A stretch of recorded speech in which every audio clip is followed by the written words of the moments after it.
We are AIFC Bureau for Continuing Professional Development. Combining international experience with a local wisdom, we've created a community of more than 8,000 professionals, hosting annually over 150 international events in our own Astana International Campus. We invest in human capital, opening the talents by making transition from economy of ideas to economy of people. We do believe in people building up a future where youth has a voice and the future starts from you. Educate, explore, exchange, experience, experiment.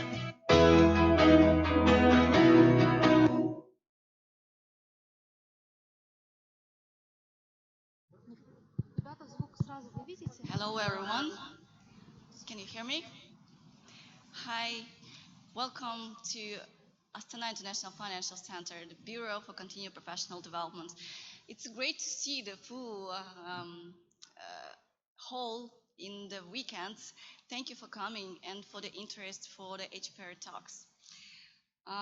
First of all, I want to thank you, our partners, the Nazarbayev University and the HPAIR Org Committee, who help us to organize this beautiful open talks to the open audience. The world is moving toward having very interdisciplinary focus. That's why we try to invite today the different specialists, the modern influencers and young professionals to share with you their inspirations and their topics to inspire you to make the world the better place to live. And let me introduce the first speaker of our talks today. She's an expert in the Russia Council, the Foreign Affairs, former coordinator of the Russia in the Asia-Pacific region of the program of the Carnegie Moscow Center. Her research interest focused on the contemporary Chinese economy and the foreign investments in the energy sector, as well as the anti-corruption campaign and the PRC, and the development of the One Belt, One Road initiative. Welcome to the stage, Vita Spivak.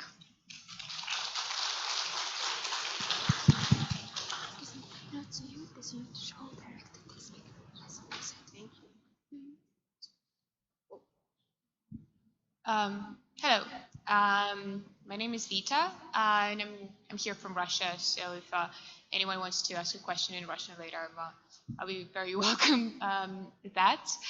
Thank you for showing up today. I'm very surprised that anyone would be interested in hearing about Chinese energy investment on a Sunday afternoon. But I'm still very glad that you all came. As this topic is very dear to my heart, even though I'm Russian, but I was born not far from here in Turkmenistan, in Ashgabat, and I spent most of my career covering China-Russia relations and Chinese investments in Russia and Central Asia. Today I'm going to cover a bit Chinese energy investments in Eurasia, more precisely in Russia and Central Asian states.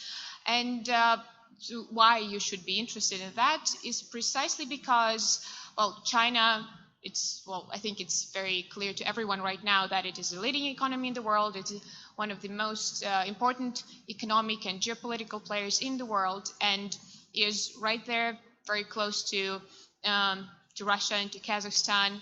And energy resources is something that Central Asian states and Russia have in abundance, but China, for now, lacks extremely, and it is something that China, as a leading player in the world, needs from our countries. And also, energy investments, they're very much intertwined with such issues as security, energy security, and geopolitics. So I think it's worth looking at, and I'm going to try to explain this to you further in the presentation, if I can. Okay, yeah. So just a brief introduction about Chinese investments overall. In 2018, China became the third largest investor in the world, for the amount of foreign direct investment that it has distributed globally. Even though the share of Chinese FDI is only 14% of its GDP. For example, the leader in the global economy is Luxembourg, whose FDI account for 340% of its GDP. So China's potential as a world investor is still untapped, and we can expect more of it coming. Nevertheless, China itself as an economy is also undergoing certain issues, certain problems, and Chinese investment in the world, not only in the energy sector, is at the moment is declining. So in comparison to 2016, as you can see from the graph, the amount of FDI it has distributed is declining, precisely because when I'm sure you know of the existence of the Belt and Road Initiative. So when it commenced, many Chinese enterprises were trying to basically make money overseas and heavily invested not entirely into the energy sector, but into construction, into I don't know, like hotel chains in the all over the world, into different business malls or business centers in European countries, and therefore the Chinese government has started to limit Chinese investments and activities in those sectors precisely because it doesn't really serve the interests of the overall economy. Also, when it comes to energy investment that Chinese companies are making in the world, its share is also declining overall. Most likely the reason is because Chinese economy is decelerating. Like, we all used to the fact that China is growing really fast, but in reality, after 2010, the rate of its GDP growth has been declining. So China is not really needing that much of energy resources anymore from all over the world. But later I will show that probably Russia and Central Asian states are not the ones to worry about that, because they are the most likely candidates for receiving Chinese investment precisely into the energy sector.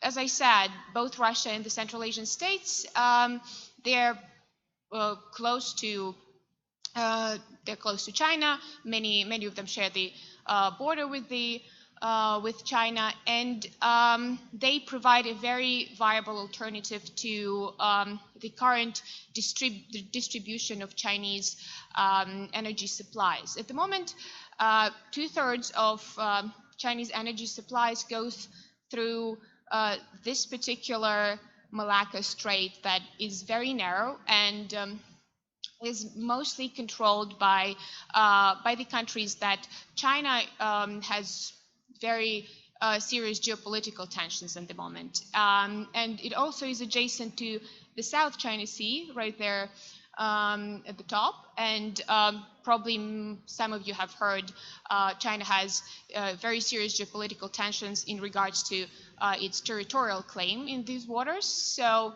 there is a certain risk that the neighboring countries, Thailand, Vietnam, Malaysia, and Singapore, with the help of the US, potentially can block Malacca Strait and basically deprive China from all of its energy supply. And Russia and Central Asian states, in this case, come as a viable alternative that comes from the land area, and they are geopolitically more or less friendlier than the US is right now to China, and they provide a very viable alternative and secure Chinese energy future, and pretty much ensure that China as an economy and as a buyer of energy resources will be there for the time being. Also, what I wanted to touch upon for now is the fact that,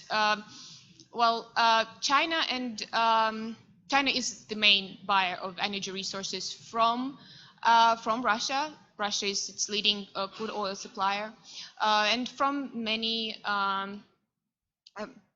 Central Asian states.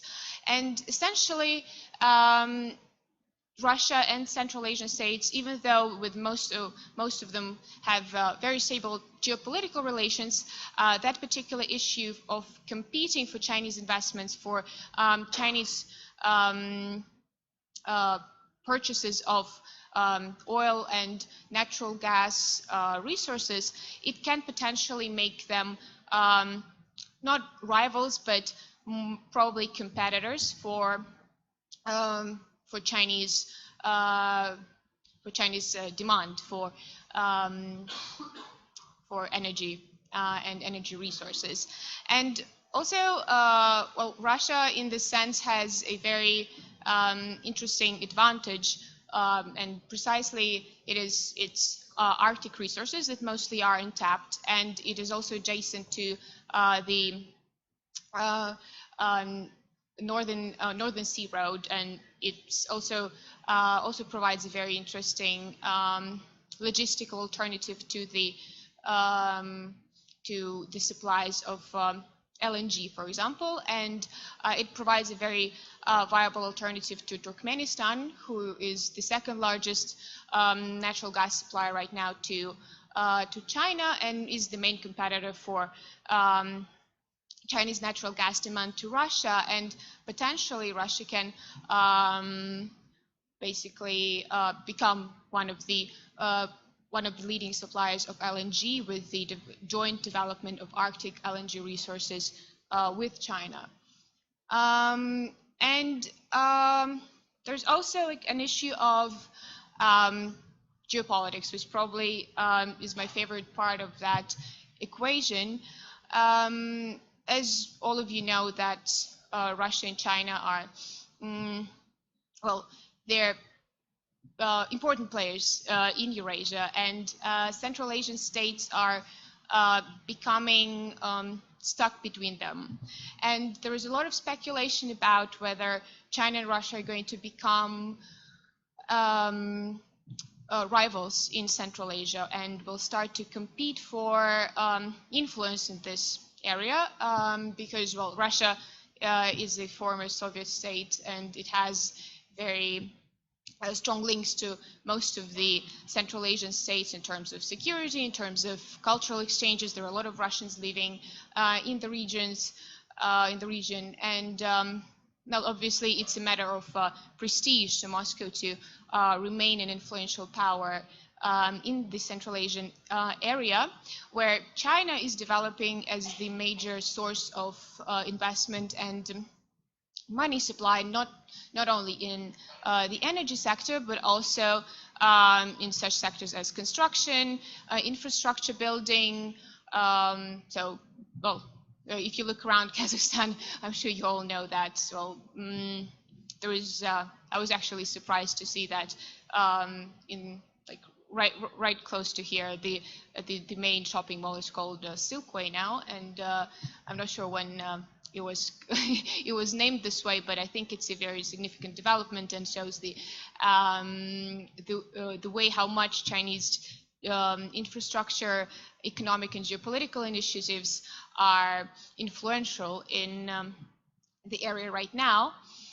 Nevertheless, as many Western observers are predicting for Russia and China to clash in Central Asia, I personally do not really see that coming, as both China and Russia are they have a lot to gain from cooperation with Central Asia, within the energy sector of that region. And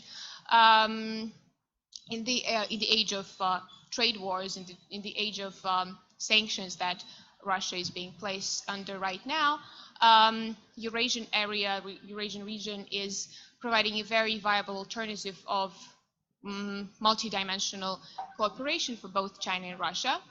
And well, it's the matter of time to see how fast it's going to evolve. But I personally would predict if Central Asian states are going to use their geopolitical and geographical advantage to in the right way and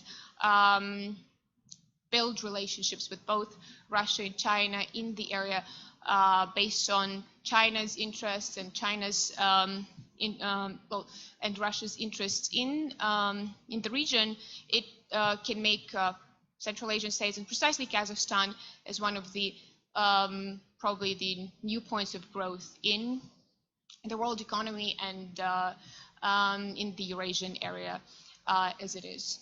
So, well, this is all I have, and I hope that that was somewhat interesting. And if anyone has any questions, I would be happy to answer them.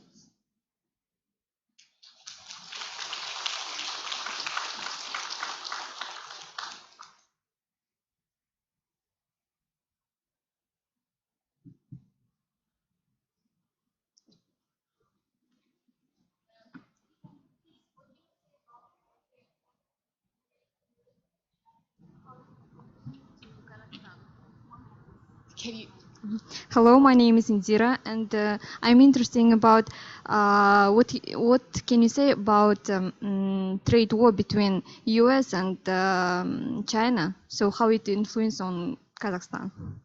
On exactly, Kazakhstan. Central Asia, okay. Okay. Central Asia, I'll probably expand this to Central Asia and Russia.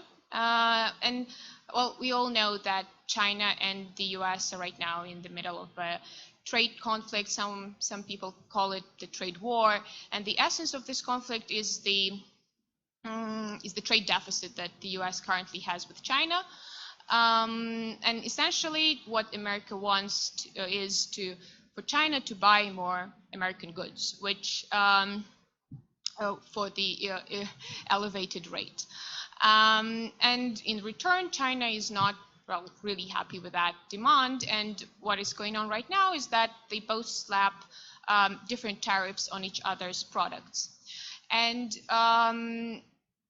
as they are not able to achieve any kind of a compromise, any kind of a decision so far, I think that Russia and Central Asian states can essentially become alternative providers of all the products, probably more precisely agricultural products that used to be provided by the US farmers, but right now are tariffed by Chinese authorities in response to this trade conflict. So essentially, well, for example, agricultural products from Kazakhstan or from Russia right now will be 25% cheaper and logistically closer to the Chinese market. And that provides a window of certain opportunity, but it's not something, well, it is an opportunity that has to be explored further, as Chinese market is a very complicated structure that has to be very thoroughly analyzed before it could be conquered. So so this trade war provides a certain opportunity, but it also is a challenge for both Russian and Kazakhstan producers who have to, if they want to enter the Chinese market, they would have to well, go through market research, strategy building in the Chinese market, and this is something that has to be done within the time span of 5 or 10 years. Good afternoon. My name is Zulpat, and I have a question. We had seen a lot of information regarding the, I would say, advantages. But what do you think about the potential challenges and obstacles for any future cooperation for the Chinese investors and local Kazakhstani producers and those who are seeking for the investors? Yeah, that's a very good question, and I think I've been talking to my Kazakhstan colleagues, and that was a very interesting discussion that I've had about the fears of Chinese economic expansion in the area, precisely because it's so adjacent to China, to Kazakhstan, sorry. Well, as I've shown in the presentation, most of Chinese investments precisely in the energy or construction sector, they come with Chinese equipment, with Chinese contractors, with Chinese labor, and pretty much like it's not just investment. It's a whole package of China produced things and Chinese people, which obviously is a certain risk for the host countries. But still, I believe that it's a challenge. It's a risk for Kazakhstan, for Russia, and for any recipient of Chinese foreign direct investment. But this is for the local governments to regulate the behavior of Chinese investors and to see how thoroughly they follow the local laws, how well they're performing, and how well they're complying with those laws. Because Chinese investors behave very differently when it comes to, say, Australia, with very sound legal framework, and in Somali, for example, where they can bribe any local official and get their way. And many fears that are related to Chinese investments in different countries are related to the abuse of the local rules. But I firmly believe that it is up to the local officials, to Kazakhstan officials, to Russian officials, to control and to enforce the legal frameworks that exist within these countries. And well, it is pretty much up to the local officials to take Chinese bribes or not, essentially. Good afternoon. Nice to meet you. Nice to see you. You have shown the useful information. You are prepared really good. So thank you very much. My question is, you see that 70% of people are sitting here are students. So what do you advise for students if they go to China and study in China? Will they be like a valuable specialist in Kazakhstan? What about this question? Okay, well, I used to be that student. Well, and I can be a little bit biased here because if you go to China, I think, well, if you study China, and if you should definitely go spend some time there, because it's an opportunity to see how this country evolves, and it's a possibility to be immersed in the language, and it's very essential to learn the language to be a good specialist on that. And well, personally, my year in China that I spent there as a student was one of the most fun that I've had in my whole life. So I strongly encourage you to, if you are studying China and majoring in Chinese studies, is to go there and see for yourself how this country is developing and what are the drawbacks of the system that is being developed there. But there is a lot to see. There's like technology boom. There's a lot of culture there. There's a lot of history, and but still there are a lot of horrifying things going on there. And this is if you have that opportunity to see it for yourself, this would make you a better specialist.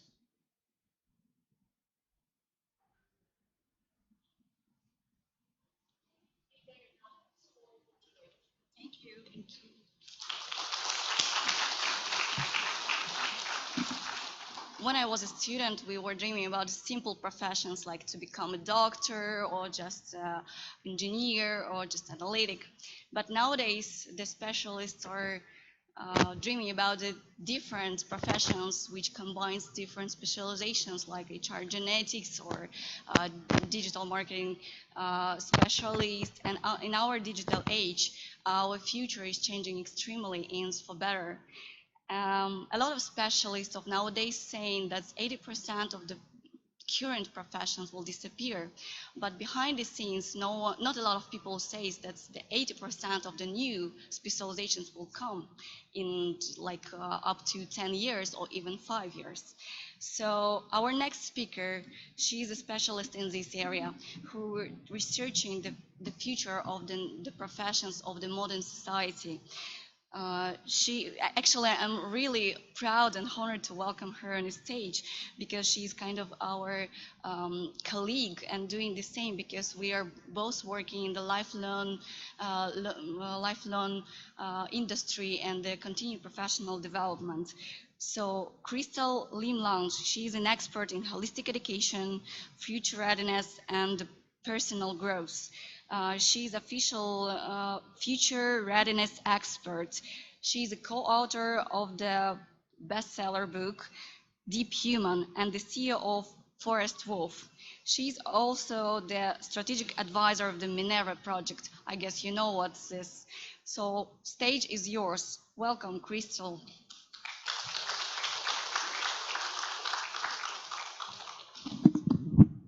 Hi everyone, I'm so excited to be in Kazakhstan today. I gave a talk this morning at HPAIR at the Nazarbayev University. Who was there this morning? Is there anyone? I need to make sure so I don't repeat the same jokes. Okay, great. Guys, I actually am supposed to have a sidekick with me. My partner, Dr. Gregor Lange, he's gonna come in later because he's still stuck on a panel. So if you see a kind of funny-looking German guy come in halfway, don't worry, he's not about to kidnap me. Just he's gonna join my presentation. So we are the co-founders of Forest Wolf, and my career has been very diverse. I started off in investment banking at UBS, doing mergers and acquisitions and IPOs, and then I started doing startups and founding my own companies. Then I worked for the National University of Singapore, which some of you might know. I was a change agent there, leading a very large-scale initiative to future-proof the youth of our nation. So what does future-proofing mean? And now I've started my own company with Gregor, and what we do is we travel around the world. We work with government bodies, we work with universities, we work with big corporates, names that you might know like Spotify, banks, for instance. We work with the entire biopharma industry sector in Singapore. So everyone, Novartis, Roche, Pfizer, GSK, they all come to us for future proofing. So I'm going to be talking in today's presentation about how you can disruption proof yourself through learning some key deep human skills and mindsets. But before I start, let me just turn this on. Okay, so I want to start off with this quote. And it says, I wanted to change the world, but I found the only thing one can be sure of changing is oneself. And this comes from the author Aldous Huxley. He was a futurist in the 1930s, and he wrote this book, Brave New World. It talked about AI, it talked about robots, it talked about things like sterilization and human genetics in 1920, 1930. So he was well ahead of his time. But what he was absolutely right about was that in the world of the future, it's really important to understand that while the world is changing so fast on the outside, people are talking about deep tech, people talking about AI, we need to change on the inside. We need to keep pace by updating our internal OS, our operating system, by upgrading our skills and mindsets so that we can stay relevant. We hear a lot about the VUCA world. Oops, let me go back. Today is not my lucky day with clickers.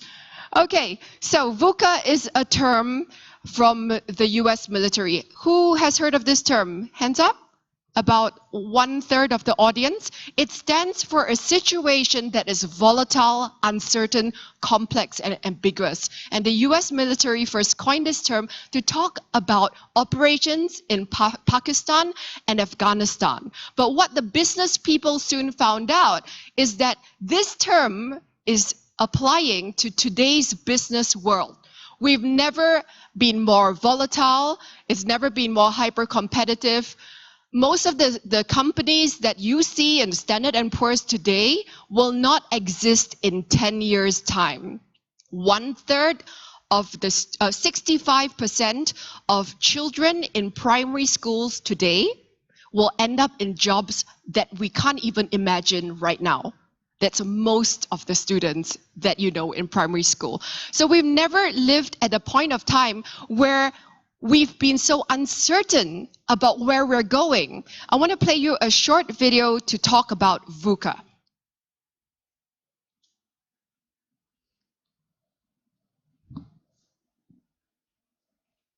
Is there sound? Is there sound? Sound. Sound. Okay, we're having some sound issues. You just hold on. This happens all the time. So this is a prime example of VUCA going on right here. Happens all the time, especially with technology. So this video, I'm just going to start that again. Can you let me know when the sound's working? Environmental risks and so forth.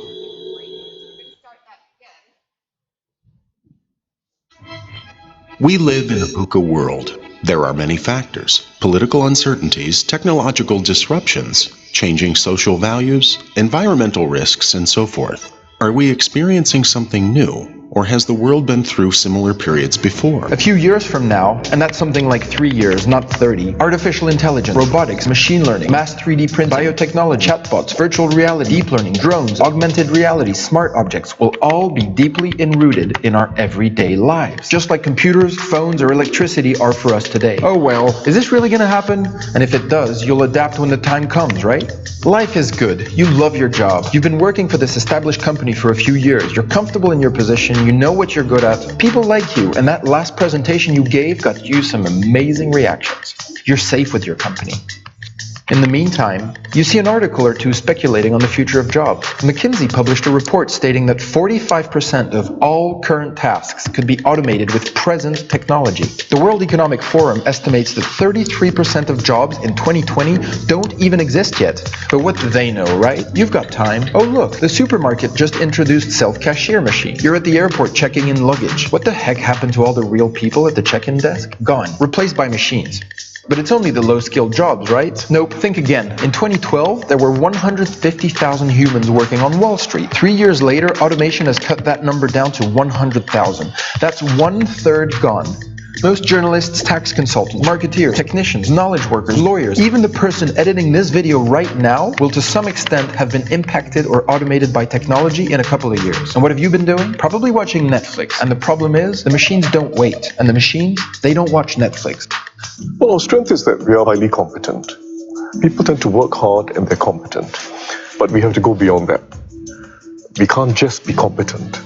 We've got to have expertise, we've got to have mastery. And it's about deep skills. It's about being innovative, being original, having a certain flair that others don't have. If we don't know what the jobs of the future are, if we don't know what the future holds for us, how do we prepare our youth for the future?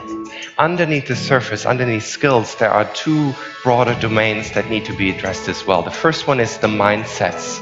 These are the attitudes that you bring to learning these skills. And if you're particularly critical or judgmental, or if you don't have a growth mindset, you're saying, oh, maybe I will never be able to get there. This is going to undermine you learning these skills and integrating them. In the era of deep tech, we all need to double down on deep human. Okay, so we're talking about the future of work. We know that all of you guys are going to be living till 115 years old. Well, most of you, if you are in the university now. That's a long time. And that means you're going to be working for about 60 to 70 years. And again, the question is, how do you make work meaningful for you, sustainable for you, because it's such a large part of life? And how will you get better at understanding and also connecting to other people? Because in the world of the future, we've got machines that are able to replace 50% of all work tasks today. And that's going to be higher and higher as we go on into the future. The only things the machines aren't going to replace are the tasks that require social, emotional intelligence, the things that require you to care for other people, to connect to other people, and also the tasks that require creativity, high levels of creativity and strategy. And that's where we should be doubling down our efforts at continuing education. So, let's talk about deep human skills. So my co-author, my partner and I have just written a book about 5 essential deep human skills. The first 3 are firstly focus. In a world full of distractions, it's very important to understand how to control your attention, because you got Facebook, you got Twitter, you got Instagram. These are all weapons of mass distraction. Okay, so it's really important that you are able to reclaim your attention from the corporates and be laser sharp when you need to be. Secondly, self-awareness. That's the ability to be clear about your thoughts, your preferences, your behaviors. Why? Because in this world, we have never seen more options than you guys have currently. Most people are just paralyzed. People your age, they're telling me, I just don't know what to pick. There are too many options. I have no idea. And the first step after you focus is to be self-aware of what you like, what you prefer, what your strengths are, but also what you don't like and what your weaknesses are that you have to develop. And then thirdly, empathy and compassion. How do you connect deeper to other people and build trust? Because again, the jobs of the future, these are the things that robots and machines can't do. And then we've got complex communication. That's things like giving people feedback, for example, resolving conflict, influencing other people. That's going to become even more important. And then lastly, adaptive resilience. That's not just bouncing back from challenges. It's also when you meet a challenge and you bounce back from it, it's bouncing back with learning, with adaptation, so that you actually grow from that challenge. So we know that social emotional intelligence and the skills related to this are key not just to successful leadership, but also key to thriving. And that goes towards solving huge problems that we're facing, like loneliness, isolation, disconnection, anxiety, and depression. These are all the problems that are going to be even worse in the future if we don't do something about it. So what I want to do is actually spend the rest of my time here going through some skills. Let me just forward past this. Okay, so I want to actually give you guys a snapshot of some of these skills so that you can take away at least some practices from today's talk. Normally I get about 1 week to teach students, or at least, 2 days. So we're going to try to make this fast. The first skill I want to practice with you today is focus and mindfulness. And I want to do a quick experiment first. So for this experiment, you won't need anything. You just need your bodies, which all of you have, I'm checking. Okay, so what this experiment will involve is for 30 seconds, we are going to do nothing. And that means you're not going to be updating your Facebook status to I'm doing nothing. You're not going to be taking selfies. Look at me doing nothing. You're just going to do nothing. Clear? Okay? Okay, so your time starts now. 30 seconds and we are doing nothing.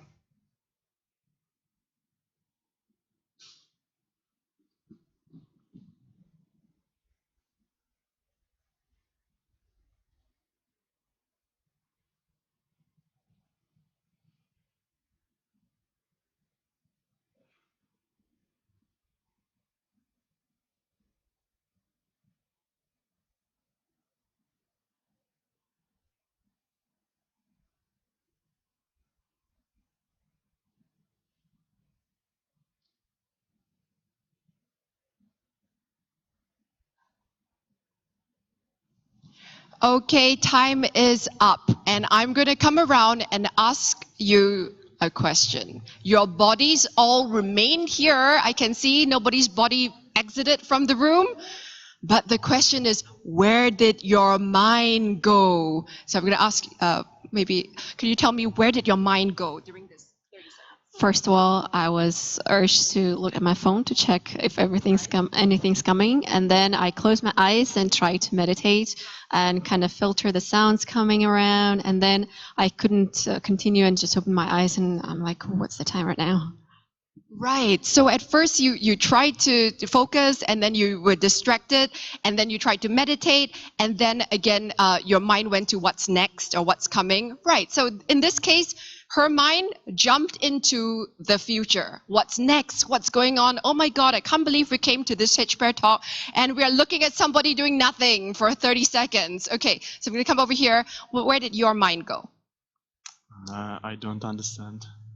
Okay, like did when you were doing nothing, did your mind get distracted, or were you able to stay present? Okay, but thanks for trying. Sorry, who understands English here? Yes, okay, over here. You, okay, wonderful. Where did your mind go? I thought about your words, and I've read about it. The same things said Sergei Feige, and I thought that after 30 seconds you would say, guys, for example, you just, for about 30 seconds you just sit here, but you could, for example, read one page of a book, right, like okay. Something alternative that like you're wasting your time every day and have a lot of time, just okay. Like in this Great. case. So his mind went to predicting what I was going to do, right? So your mind went to analysis. What on earth is this exercise about? What's she going to do? Analyzing and then trying to predict the future. Now, anybody's minds went to the past, thinking of something that happened earlier on today in the past. Anybody's minds? Yeah, a few people. That's very, that's great. Now, this is a perfect example of what we do when our minds are left to their own devices. So what happens typically is, if this clicker works, is that about half of the time, our minds are not in the present moment. Your mind is like a time machine. It likes to travel either to the past. What did I have for breakfast? Why did I choose to sign up for HPAIR Talks? Why did I put myself through this? Or it likes to jump into the future. What's next? This is so boring. Or what am I going to do tonight? What's my vacation like? Very, very little amount of the time your brain likes to stay in the current moment. This is a problem because all of your power is in the present moment. And a lot of people tell me, the problem is I don't have enough time. I don't have enough hours in a day. And that's actually not true for a lot of people. For a lot of people, the question is, I don't have enough attention. I'm only spending 15%, 10% of my attention actually in the present moment. So I've got my sidekick now, Greg. Can you hear me? Sorry, I was in another workshop. We've been double booked, but I'm sure you were in very good hands with Crystal. So this question goes to you. So how much of the time do you think your mind is actually not in the present moment? Shout out a number. How much % of the time are you daydreaming, traveling into the past, traveling into the future? Shout out a few numbers. 80%, higher, lower? 70, 90, 20? Oh, who said 20? Who said 20? Very focused. Okay, well, it's interesting. Nobody says 2%, 5%. So for most of us, except for our 20% over here, there is a sense that, yeah, a lot of the time the body is here, the mind is somewhere else. So researchers looked at this phenomenon and they found about 47%. So half of the time you're not paying attention. I will say it one more time because half of you are not paying attention. 50% of the time our minds wander, so that's a lot of time, right? So what are the implications, right? The researchers examined this and they found actually if our mind are so much of the time not in the present moment, it leads to greater unhappiness because you're not present to all the good things that are unfolding in your life, right? And of course, relationships. Have you ever talked to somebody and you know their mind's somewhere else or they're on their phone? You can feel it, and it feels, I see somebody nodding, yeah, now I know we're connecting. But I also know, yes, you're looking at me very intently, I know we're here, right? But some of you back there, you're like, oh yeah, what am I going to do tonight for dinner, right? We can feel when people are present with us, and we can feel when they're not present. And I think there's an epidemic of disconnection in today's society because of media and devices. We have to learn how to reconnect. Okay, so this is something that we teach all of the people who come to our courses, because just to start off, they need to understand how to focus. If they can't even focus and pay attention, there's no point. You could be the best teacher in the world, have the best content, it won't make a difference. So we teach them a technique called mindfulness, and that's, I'm going to put it up a definition. Mindfulness is a moment-by-moment awareness of your thoughts, your feelings, and your bodily sensations and the surrounding environment. It just means noticing.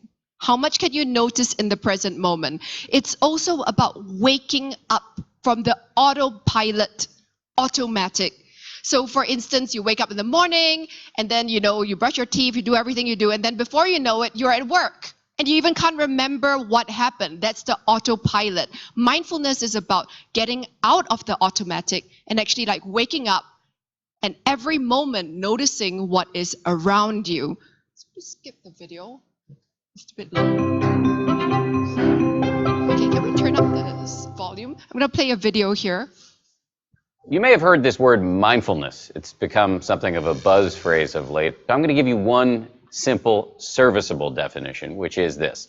Mindfulness is the ability to know what's happening in your head at any given moment without getting carried away by it.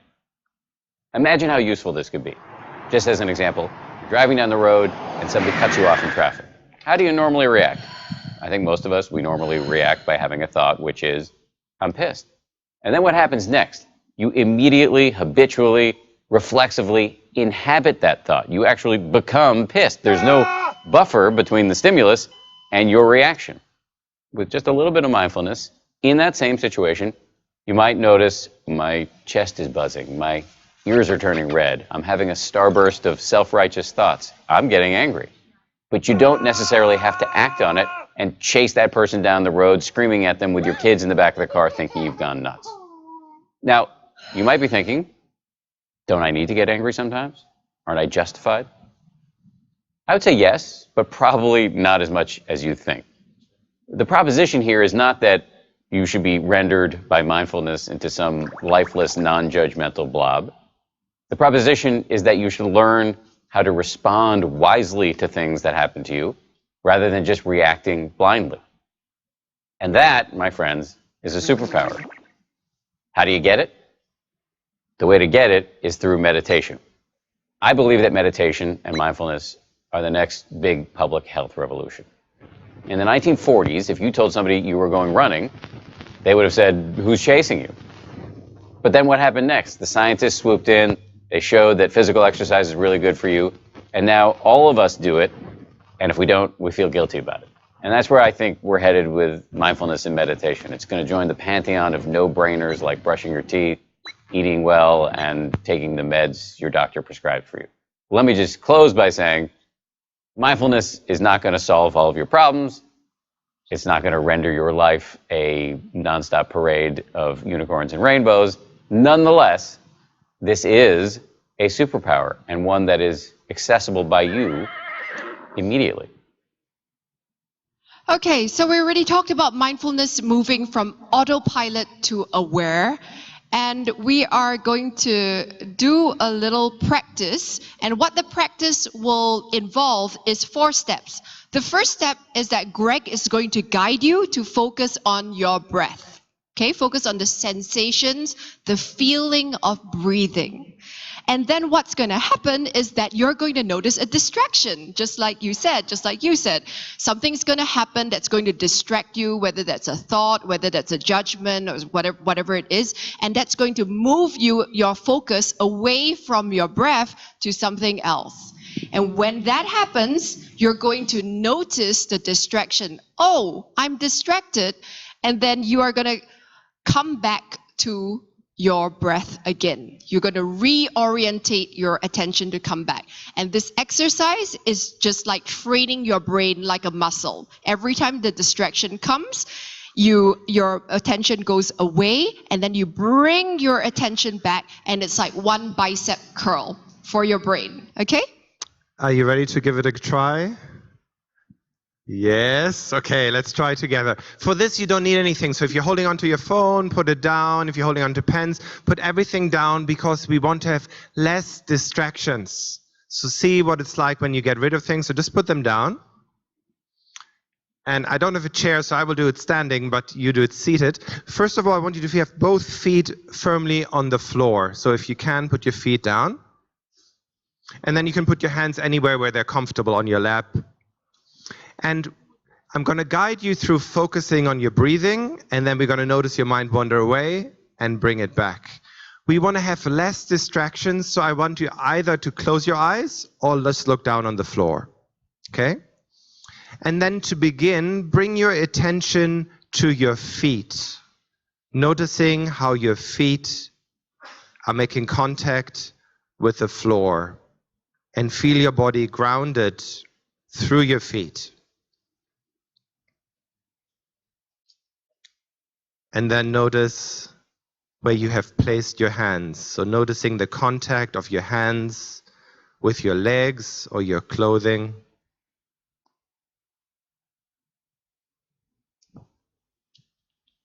And then next, shift your attention to the physical sensations of breathing.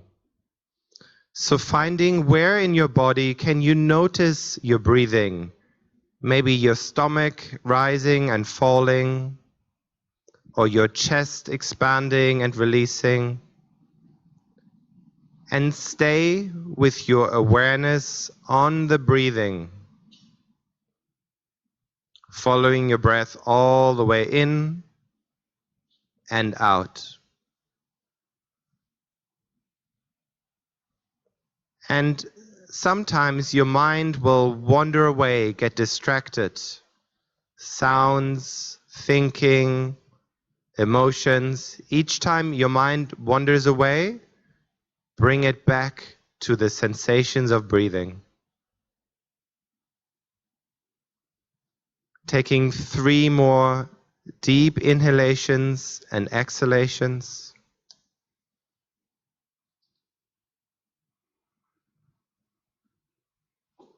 Feeling your breath. And 1 more breath in and out. And then when you're ready, opening your eyes again. And just noticing how that feels. Even the energy in the room when we do this, something changes, right? And just notice how you feel. Maybe you're feeling more awake or more sleepy. Maybe you're feeling very distracted or very focused. It's all perfectly okay. Mindfulness is an awareness practice, noticing whatever is present for you. Okay, so we're curious about what you've noticed. Does anybody want to share what they noticed during that exercise? And again, no right or wrong. Anybody? Yes? Oh, no. Waving at somebody, your friends? Okay, who would like to share what they noticed in this exercise? Was your mind very busy? Yes, over there, somebody? Yes, over here. Yeah. The air conditioner went off. Say what? The air conditioner went off, right? For a moment, yes. Okay, so it's good. So it's a distraction, right? You focus on your breathing, the sound changes. And then what happened? Did you come back to your breathing? Perfect, right? For me as well, it's like, oh no, what happened? Distraction, come back. And then another distraction, were you thinking of something, the future, the past? Yes, so your mind is constantly wandering. This is a very powerful technique because, for example, I'm having a conversation at work with my colleague or my friend. If I'm thinking of dinner, if I'm thinking of my holidays, the relationship will suffer. If you're trying to work on a project, but your mind is always going somewhere else, you are less effective. So this technique allows you to be sharper in your focus, to be more engaging in the relationships, to be more effective in life. So I guess what the important point to note is that we are living in this VUCA world. That means we have more unpredictable stimulus, distractions, stuff that's going on all the time. What mindfulness allows us to do is when a stimulus happens, something happens, right? We normally go straight into automatic reaction. We're driving the car, somebody cuts us off, and then without thinking, we just yell at the person or we swear or whatever it is. Email comes in on Saturday with some work, and then before you know it, you're typing out some email response and you haven't even thought, and then you press the reply all button and oh no, it's a disaster. So mindfulness allows you to actually reclaim some space in between stimulus and response. The more space you have in between something that triggers you and you being able to choose your response, the more power you have. It's freedom in a way, because when something annoying, something troubling, some trigger happens, if you have power over your attention, that means you can choose the wise response rather than just the automatic thing. And I like to end off with this quote from Viktor Frankl. He says, in between stimulus and response, there is a space. And I paraphrase, and in that space is all your power and all of your freedom. If we just go through life just reacting without thinking, without noticing what's going on, that's where we're not really human. We become like robots. And in the world of deep tech, that's where we need to really focus on how we can reclaim our humanity. So I want to end off on this note because we're running out of time, but we want to have time for questions. Focus is only just the first of the 5 deep human skills that we teach, but our approach starts with self, understanding how to control yourself, manage yourself, your emotions, and then it goes into connecting with other people using empathy and complex communication. And then lastly, it's about understanding the world around you and focusing on the world using your mindfulness and understanding how to respond to the environment. So thank you very much. Thank you.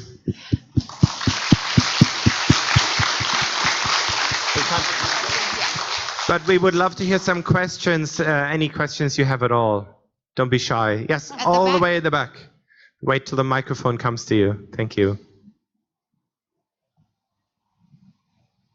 Okay, and one more here. I'll get you a mic already. Okay, lady at the back is coming, and then we have the man in front. Do you know Sergey Feige? Sorry? Have you heard about Sergey Feige? Sergey? Sergey Feige. No, I don't. He works in the United States, in California. He's a director of one company. It doesn't matter. Sergey Brin? He said he wrote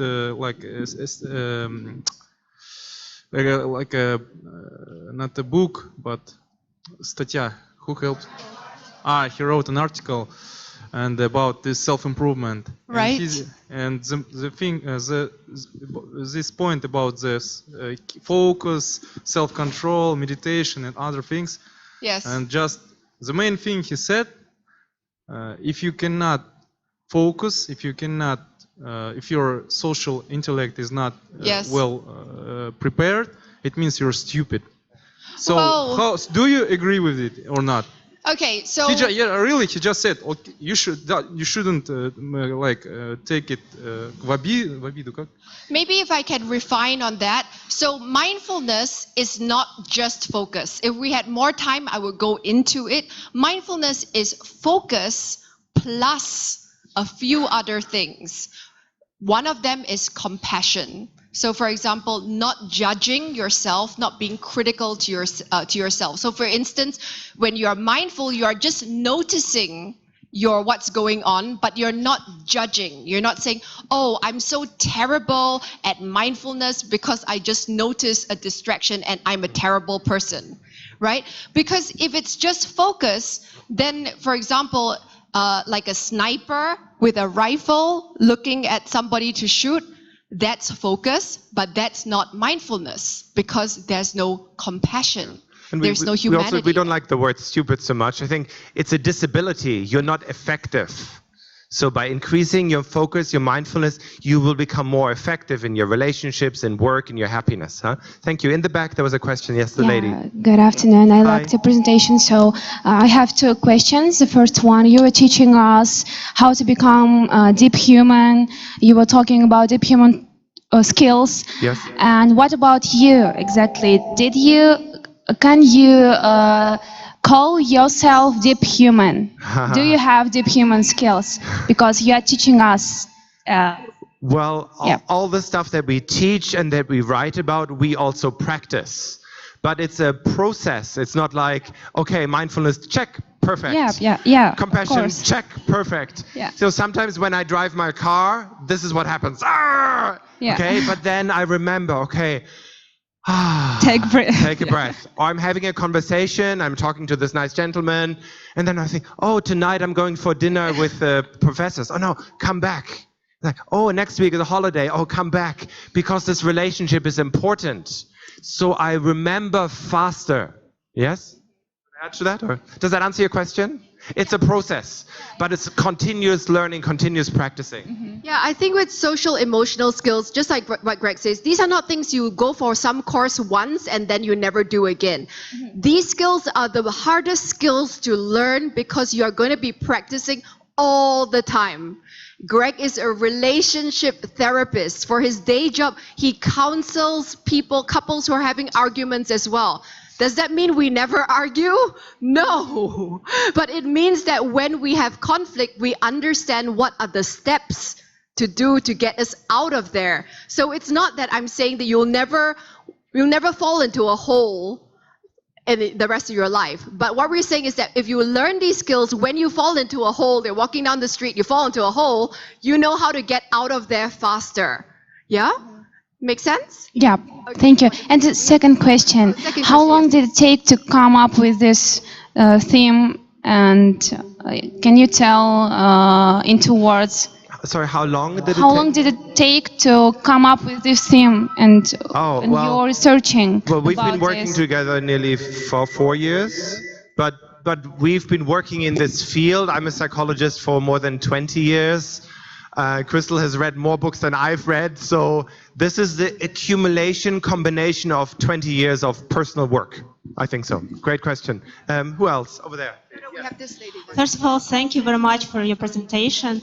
We feel your eye contact, your body language, and all beneficial information. We use it. Personally, I use it like a live quote. And unfortunately, my question was the same that the girl asked you, but I just want to ask you 5 tips that we can use daily in our life, how to struggle with distraction and how to be more focused on the present. Just 5 tips that we can use. How about we give you 3? Okay, just 3. And later on, come to us if you want 2 more. Huh? So sometimes we call it formal practice and informal practice. Formal practice is sit down, practice mindfulness, the breath for 5 minutes, 10 minutes. There are many apps on your phones also that you can use. So download an app. Maybe there are some in your language. Use those apps. But then also practice when you're having a conversation. Notice, am I thinking of something else? Bring it back. Thinking of something else, bring it back. You will get better at conversations. So that's number 2. Number 3, you have one you want to add? Yeah, also, I think it's really important to do informal practices like noticing when you're eating or noticing when you're having a glass of water. We all have to drink. We all have to drink 7 glasses or 8 glasses of water a day. But most of the time when we drink water, we're just at the end and we don't actually think about it. And since you're drinking water, it's a good time to practice mindfulness. So the next time you have a glass of water, I want you actually, when you're drinking, try to follow the feeling of the water.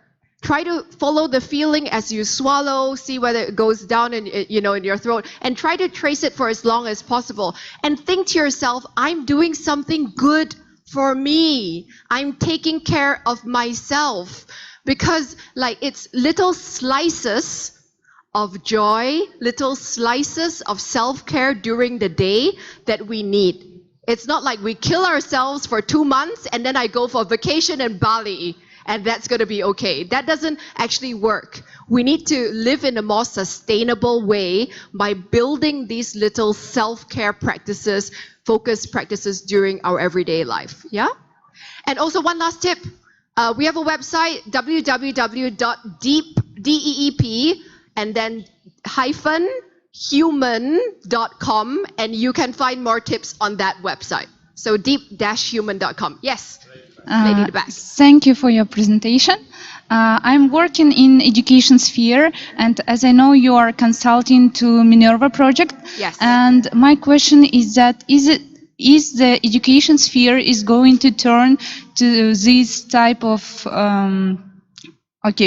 this type of education? I mean, like Minerva project, and how do you think it's going to change? What the future of teachers, or what's the future of technology in education sphere in future life, like closest future?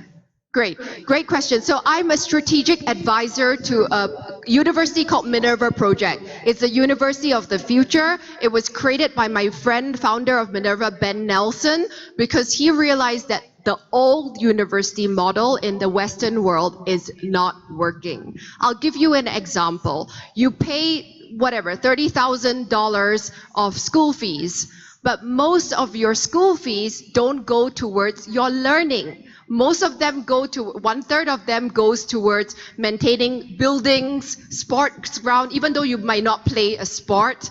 A lot of them goes towards professors who are research professors who you will never meet. They're not a teaching professor. A lot of universities, they take this money and they spend it on research because that's what they prioritize. And that means for the student, you actually suffer because you're not actually getting the high quality of teaching. And this whole thing is endemic in Western universities because universities really care about ranking. If you give a university the choice between $10 million or 10 Nobel Prize winners, they will always choose the Nobel Prize winner research professors because universities care about prestige. Every company in the world cares about money, profits, businesses, but universities are very weird because they don't care about money. They care about rankings, okay? So Minerva Project is an effort to actually put education back at the heart of teaching. The focus back on teaching and on learning and on critical thinking. And the key point of Minerva's philosophy is teaching you how to become a critical thinker so that you don't just accept fake news without questioning, that you know how to question your sources, you know how to develop foundational learning habits. So instead of you going into university and starting with literature or science or all these subjects, the first thing they teach you at Minerva for the first year is just how to think. What are your biases? What are your assumptions? What are the logical fallacies you make? And then they will use many, many different examples to illustrate that. So in a nutshell, I do believe this is the way of the future because one of the biggest problems of our future is people who cannot think independently.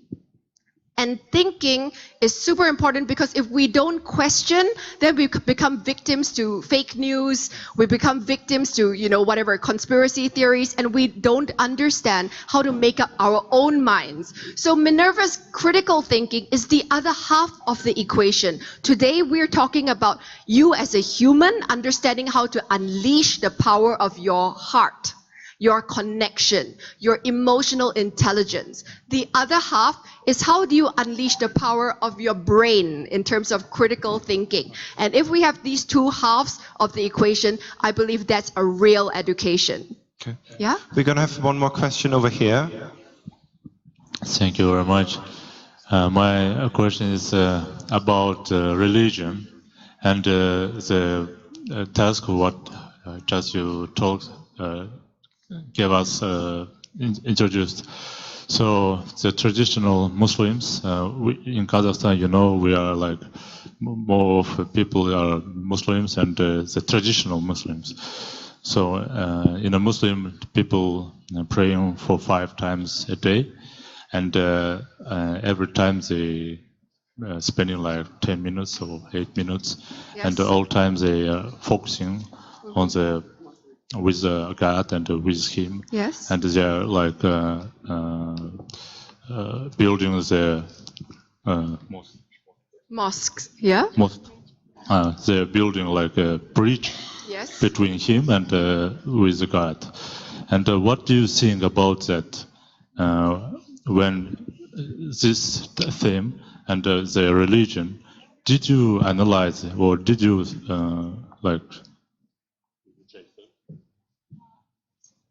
Yes. What was the role of spirituality or religion? Yes. So what could you tell us about religion focusing?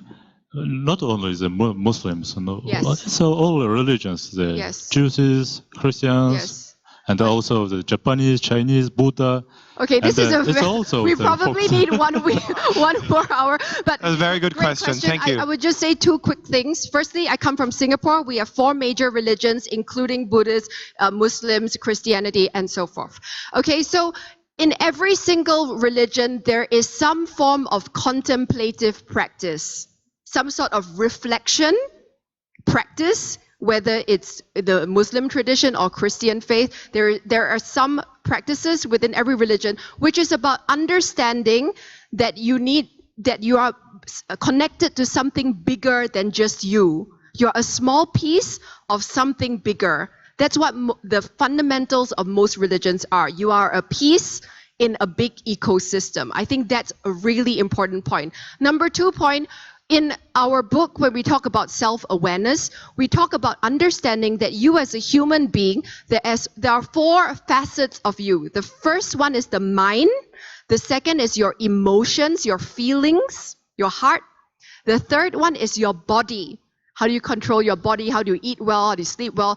The fourth part is your spirituality. However you define your spirituality, whether it's your religion or whether it's just your connection to meaning, your contribution to the world, it's very important. We believe that you have a good relationship with all 4 aspects of your humanity. You understand how to have mental well-being. You're okay with your emotions. You understand how to take care of your body, but also you have a connection to something bigger than just you, because that's the function of religion. If you think that the whole world is just about me, I'm the best thing since sliced bread, right?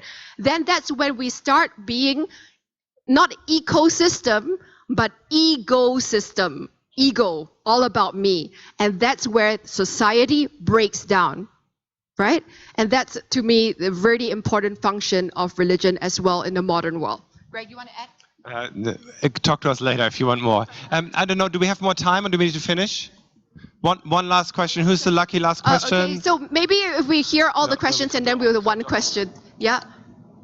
Thank you for your speech, but there is a question. You said that criticism for yourself is a bad thing, but in my point of view, criticism is very good, because if you don't drop your normal, you understand that you can do better if it's possible. So a little bit criticism is good. Okay, so very important distinction. When criticism is healthy, there's 2 different types. There's healthy criticism that motivates you to keep going. Oh, I want to do better.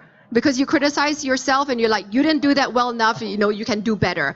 That's healthy because you still want to keep going. Where criticism is unhealthy is when you say, you are a loser, you might just give up now. Don't even bother, don't even try. That's not for you. That kind of criticism doesn't help you grow. It stops you from doing things in the future. Do you understand the distinction? Yeah, but really great question. Yeah. Well, we're going to be... Thank you, Crystal and Gregor, for this inspiring Come talk to us afterwards, but thank you so much. Thank you. Thank you very much. And just to continue to check is your connectivity is working well, we'll make a little exercise. Now everyone is stand up, and I need someone who will help me a little, like you, for example. Yeah, we'll make just you will show the exercise, and everyone will just repeat after you. Okay? So we needed some music. Like, let's start with something like making a little shake just to feel better, because you're stuck in your seats, and we'll have 4 more inspiring speakers. So we need the music, guys. Okay, we'll start with a simple exercise. Do you want to check, is your right side of the brain connecting to the left? Do you? Do you want? Okay, great. So with the right, you make it a pistol, like, okay? And with the left, you're making the like, okay. Now you change it. And again, and faster, and faster. You see, it's not that easy. This is actually a simple exercise which help us to understand. Okay, we'll do it without the music, yeah, right? Okay, we'll make some, you will show us the exercise and we'll repeat. Let's do it. Okay, that's nice. It's better to feel yourself here and now. Yeah, okay, great. Yeah, that's nice. Let's make our blood circulating a little, okay? Oh, I guess it's too complicated. Okay, thank you very much.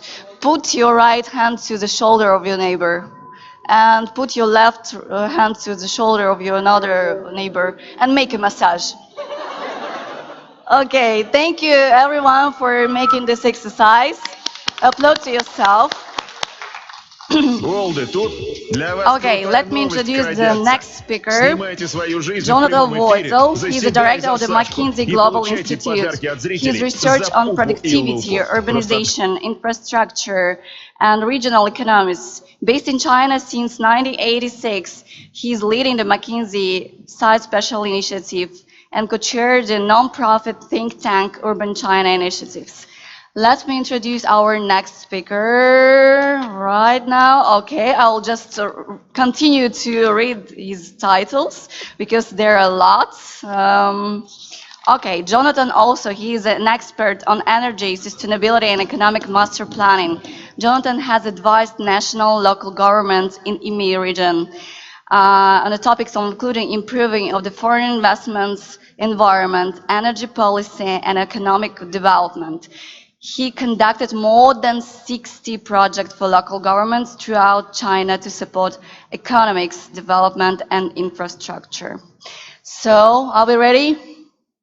I guess we need to wait one more moment. You can just continue to massage your neighbors if you want. Let's keep going. What's happening? Okay, we have just several minutes technical break. So I want to just introduce who we are. First, again, thank you that you came here in your Sunday. We are the Bureau for Continued Professional Development. We are providing the professional trainings and certification. More than 22 professional specializations we have in our portfolio, like CFA, CCA, financial risk management, professional in the project management, like PMP, and we have actually our trainings. Good to see you here. Hi, Zulpat.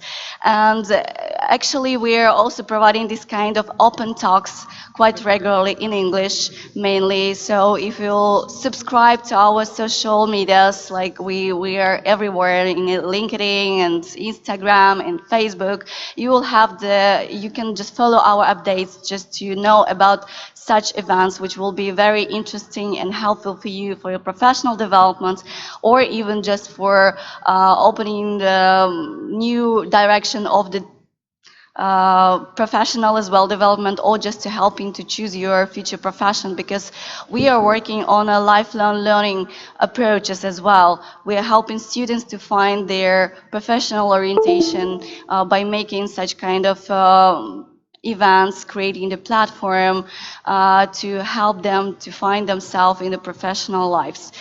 And I guess I talked a lot. So, Jonathan, the stage is yours, and we are ready to welcome you.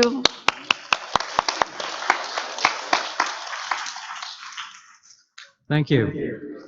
So, I'm almost the last, I think almost, right? No, really? Okay, wow. You guys are, it's working, right? Great. You guys are troopers. So, my name is Jonathan Wetzel. I'm a partner with McKinsey. I'm also one of the directors of the McKinsey Global Institute. I've been living in China for the last 35 years. I've been with McKinsey for 35 years. I do cities. I develop, design, deliver. That's mostly what my consulting practice is about. And I'm a friend of Kazakhstan. So this is now my 5th or 6th time here. And I think the first time was for Expo. So I've been, ever since then, coming back a lot. And I enjoy talking. So I'll talk and then you ask questions. And I probably try to keep it to 10 to 15 for the talk. So this is a disruption talk. This is the title of a book that McKinsey put out about 5 years ago. You can get it online. And we didn't start out to write a book about disruption. It was the 25th anniversary of the McKinsey Global Institute, so we started to write a book basically about all the stuff that we had been writing about, because we put out all these reports all the time, and they're very big and they're very thick. And so people would say, can you just like put it together, please? You know, put it in one document, so I don't have to buy all of your reports, or they're free, but read all of them. So we did, and when we did, we realized that what we had here was a book about disruption, because essentially what we were saying is that, yeah, we knew all the pieces, but what we hadn't appreciated is that when you put it all together, that they make you believe different things. They make you believe that what you thought was a job is no longer a job. That what you thought is a government is no longer a government. What you thought is a market is no longer a market. And what is a market is a very different thing. It's in a different place. It has different kinds of people. What affects your public services is a completely different set of factors. So no ordinary disruption. You're not going to think the same way. So that's kind of the purpose of the book, was to sort of lay out what was causing that and then where it will go. So this talk is about that, sort of like what do we believe disruption really is, and what is the kind of the opportunity. But let me start with something else. This is my city. This is where I live. This is Shanghai. Does it look like Shanghai is today? No, right? This is Shanghai this is actually my grandfather's city. Because my grandfather moved to Shanghai in 1926 from Germany with his Jewish wife. So it was the one place, as it turned out, in almost the world where people could come to practice their religion freely without worrying to become interned in a concentration camp. In fact, after this Sino-Japanese War broke out in 1936, they went back to Germany very briefly, because they were met at the harbor by the other Jewish relatives who says, this is not good for your health. Could you take us back to Shanghai? And so this is my grandfather's Shanghai. And I don't know if you can really see it probably, but my father was born in that building, this building right here, which was a hospital before, and then got converted into a city government building. So I actually had meetings in this city government building in the delivery room where my dad was born. So you'd be sitting at the table and you say, I wonder how old this table is. Possibly my dad was born on this table as we were talking about this contract. It's a really out-of-body kind of experience. So that's me. I mean, I come from 100 years of migrants, people who got out of town because it was dangerous for their health, went somewhere else, created a new life, and kept on going. My dad left in 47. He went to the U.S. He never came back to China. I was born in the 60s, and then I came back in the 80s. My mom's side is similar. My mom was Irish, and her parents left Ireland in the teens because they were starving. There was no food. So they had to leave, and they wound up in New York. So my mom is also first generation U.S. as it turns out. So, that is to say, I come from a long line of people who refused to accept the things the way they were, and went out to find a new place and made it happen. So that's disruption is my friend. I have to start with that. So you might get depressed by the end of my talk. Just try to remember that, because disruption is your friend. Disruption can lead you to something better.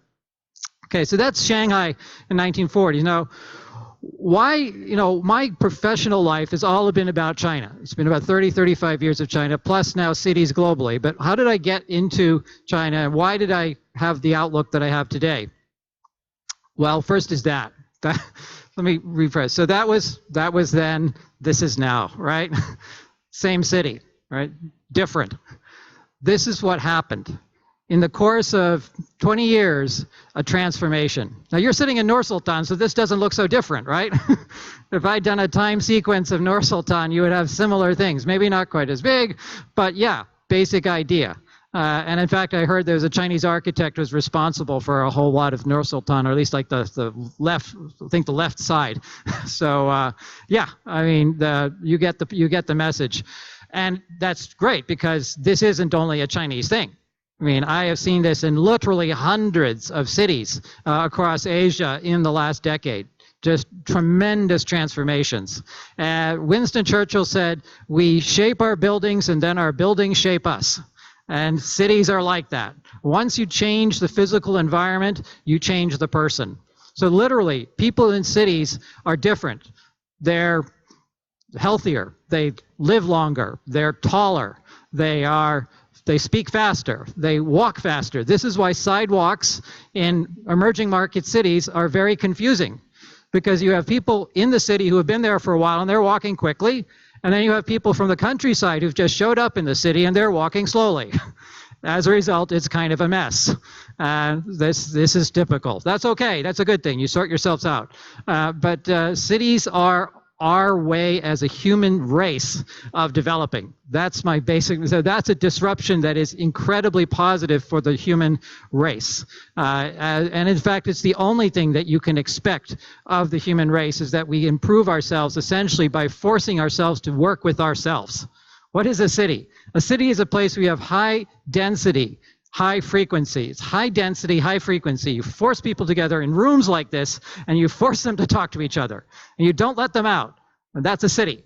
That very quickly makes it clear what are the good things and what are the bad things. And you stop doing the bad things, you do more of the good things, and that's called specialization, and that increases the quality of life and the standard of living. Because if you keep doing the bad things, you blow up the city, and the city dies. And it's actually very, very hard to kill a city. Cities are amongst the longest living organisms on the planet. You're basically a member of a collective urban species of about 2 or 3 billion people right now that's growing at 50 or 60 million every year. You're part of that. That's basically you are. You could argue that that is you. And we grow by sharing in that context, because a city shares. The city shares community, it shares security, it shares entertainment, it shares recreation, it shares healthcare, it shares disease, it shares plague, it shares everything. You get the good, you get the bad, you get the ugly, so you better fix it. And that's the message of disruption in a city. So I learned that on the ground, being part of the world's largest transformation for the last 30 years, where 400 million people have changed their lives by moving to cities. And that has in turn changed their countries and, I believe, the world. So let us take a step back, though, and say, has it always been the case? Sometimes McKinsey is accused of being short-term thinkers. So this is 2,000 years ago. Angus Madison, for those who care. The dots represent economic development. This was the planet. So if you had a camera in outer space, this is what you would see. Those dots were cities, basically, but they were very small cities. The biggest city, 2,000 years ago, I'm probably going to get this wrong, a couple 100,000 people. Rome, I think, got up to like 800,000 at its peak in Imperial Empire. So that was the year one. And as you can see, most of the cities are over here. They're in China and they're in India, and this is that. So China and India were actually the biggest cities. So what happened? The year 1000, there are a few more dot points, but there was a lot of drama. You know, we had the plague, we had the Crusades getting started, sort of, and not yet, but then, you know, but not much changed really. So go forward another 500 years, and okay, yeah, still, you know, China big, India big, more dots here, a few dots. Those are the Aztecs over there, the Incas. So great. And now 1913, wow, what happened, right? All of a sudden, not so many here, and just an explosion here, and of course here. That's called urbanization.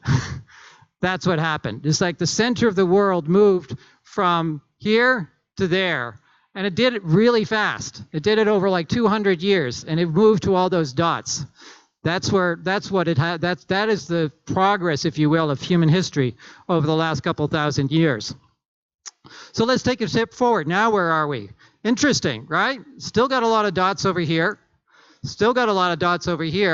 But now, after the first 10 or 15 years of urbanization, you start to see a little more intensification. Incidentally, we also brightened this up at this point because the total size of the global economy grew a lot. So same dots, but still brighter. And so that's 2000. And so here is, what is this? So yeah, this is 2007, so a little brighter. This is 2025. It's a little bit of a projection. And does anybody want to see 2050? Yes, that's 2050. So this is the progress of urbanization. This is literally the lights coming on. If you were an alien looking at the Earth, this is what you would see. And you wouldn't ask why, you wouldn't ask whether, you just like say, well, obviously they're just a species that likes to do this. You know, they turn on the lights. And that's where it is. So that dot there, okay, that's Nur-Sultan. So, okay, so maybe it's there. I'm not quite sure. No, I think it's Nur-Sultan. I'll argue that's Almaty. But so anyway, that's the opportunity for us as a collective species. Now, all of that growth comes with some challenges. Oh, this is the famous chart. So this takes all of that and turns it into economics. So basically, you know, back for most of recorded human history, center of the world, economically speaking, if you took all the economies, was somewhere between India and China, took a hard left, goes out to Greenland, comes back, and now comes down a little bit. And that sort of, again, tells that story. So, to Nur-Sultan. So Nur-Sultan is, in fact, the center of the world. I said, you're just to be clear, so economically. So that's history. So what does all of that do? Well, as I said, urbanization is a meta technology, it's a technology of technologies. It enables technologies to be developed. It's a conversation, it's a productivity.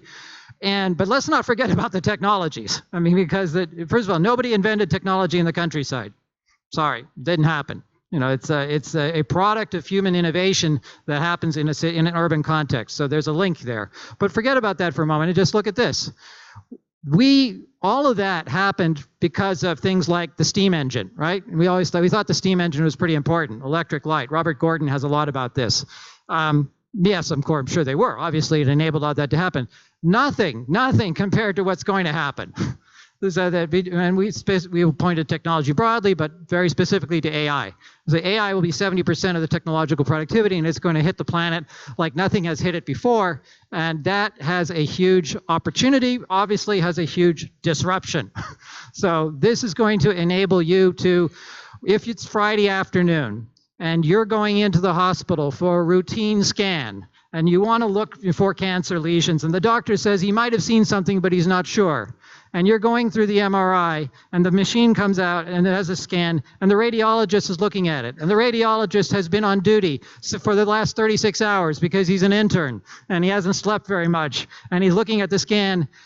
Would you really want the radiologist to look at it, or would you like the AI? You want the AI. The AI will do it better. It is approved, by at least 6 or 7 points.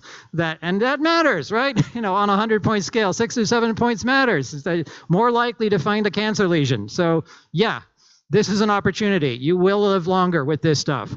If you're in business, you will have a higher revenue because you'll be able to assess your customer base much more effectively, and you'll be able to target your offerings. You'll lower your costs, lower your inventories. You know, it works. It drives up revenue, reduces costs, improves yield. So all of that's great. It has, unfortunately, a downside. And the downside is that you now have massive companies that can use AI and just don't need that many people. So dislocation of the workforce, that's what's coming. We believe that every year between every year over the next 15 years, there will need to be in total between 75 and 375 million people will have to change their occupations. Not their jobs, their occupations. So this is construction worker becomes nurse. Or truck driver becomes, I don't know, data scientist, maybe not, a YouTube streaming artist. So that's what's going to hit the planet. And if they don't, they're not going to have a job. And these are not teenagers. These are people who are 35 or 40 years old. So you ask why suicide rates are going up in North America? That's why. These people have no longer got a place to work, literally. So that is our challenge. This is going to dislocate the economy. It's going to have massive productivity upsides, massive benefits in terms of health, in terms of consumer surplus, but real implications in terms of the world of work. This has happened before. This is the Battle of Peterloo, which took place in Manchester in 1825 or something like that. These guys on the ground here, the peasants, they're holding up their hands. Well, some peasants, some other rather well-dressed people, were essentially, it was a peaceful demonstration for equal rights. What does that mean? Well, we had things like debtor's prison because these were former serfs and they couldn't pay their obligation. So if you were a serf and you couldn't pay your application, what happened? You went to jail. So we had a debtor prison. So we have to get rid of debtor's prisons. And then education. None of these people went to school. And all of a sudden, there are no jobs for the farmers because we have mechanization going on in the countryside. So a lot of landless serfs showed up. And so you had these people here saying universal suffrage, and they were pro, to helping things get developed. Obviously, the people in the windows over there, not so happy, and so they sent the hussars in with the cutlasses and broke up the demonstration. That was the start of 50 years of battle between the merchants, the Tories, and the Whigs, ultimately resulting in things like public high schools, and the end of debtor's prison and voting for serfs. So we changed the social framework because of industrialization. All these people showed up in the city with literally nowhere else to go. We did it. It took 50 years. The Soviet Union did it too. It didn't go so well. So you got a choice on this one. You can do the work, create the new social framework, or you can reap the whirlwind. But one way or the other, it's coming. And because exactly the same thing has happened. We now have a whole class of people who are not prepared for a world where AI runs the place. They don't have jobs. They won't have health care. In fact, they're going to be addicted to many different things. They're going to be criminalized. They already are in most societies. They don't have housing. And now today, I spent a bit of time in Los Angeles. Every year, another 10,000 people become homeless. Basically because of that. So this is not an abstract consequence. This is a real one, and we will see it everywhere. It's not a North American one either. It's a global one. So that is the biggest social challenge. I'm going to leave you with one more disruption, which is this. So we historically, and again, for thousands of years, in fact, we're going back 350,000 years, we have existed in a relatively safe envelope between 200 and 400 ppm of atmospheric CO2. We're no longer in Kansas. So we have really moved out. The last time we were this far out, we were in an ice age. Now we're on the other side. So we're heading towards, we're at the moon and we're heading towards Venus, which is really not a good place. How do we know this? Because we can feel it, quite literally. So this is the Northern Hemisphere's summer temperature anomalies, as in heat waves.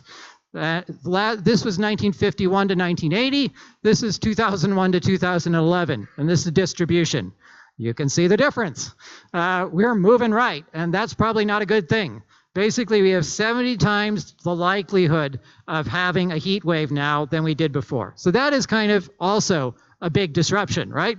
So we got choices again. You could let it go and then take your chances, see what happens, or we could adapt, which is what we're doing. So what is adaptation? First of all, it's infrastructure. You got to spend the money. Secondly, it's migration. So Syria, Ethiopia, Guatemala, that's climate change. Those people are moving because people are not stupid. They vote with their feet. And World Bank says 600 million climate refugees by the end of the year, coming to your neighborhood soon. What is that? This is the drought and the heat zone maps out to the 2050s or so.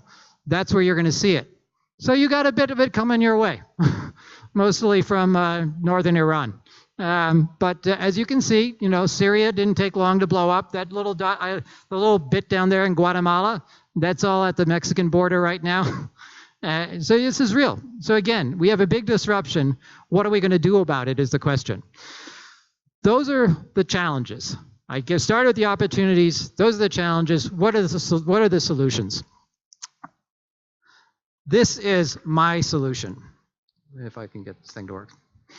So, who are these kids? These are migrant kids. They go to a school in Shanghai. You ask them, where are they from, and they'll tell you they're from Anhui usually. It's about a 4-hour train ride outside of Shanghai. And you ask them, so, have you been back to Anhui recently? And they said, no.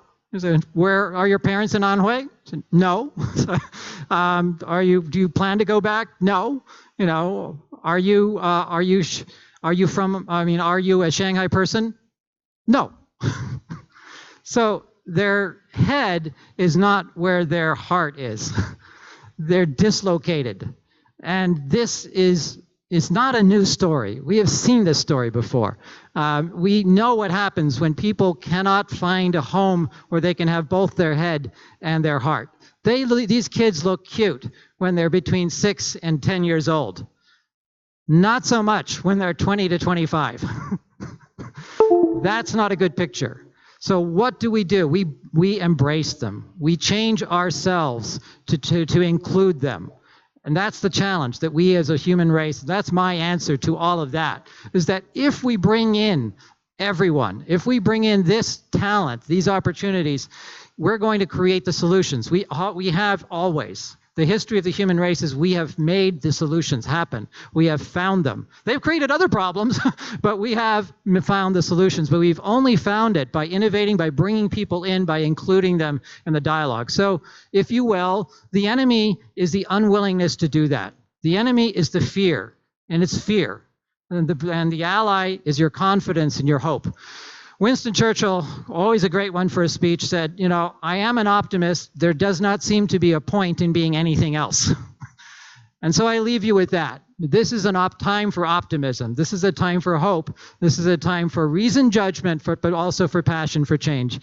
And I look forward to seeing Kazakhstan do that. Thank you.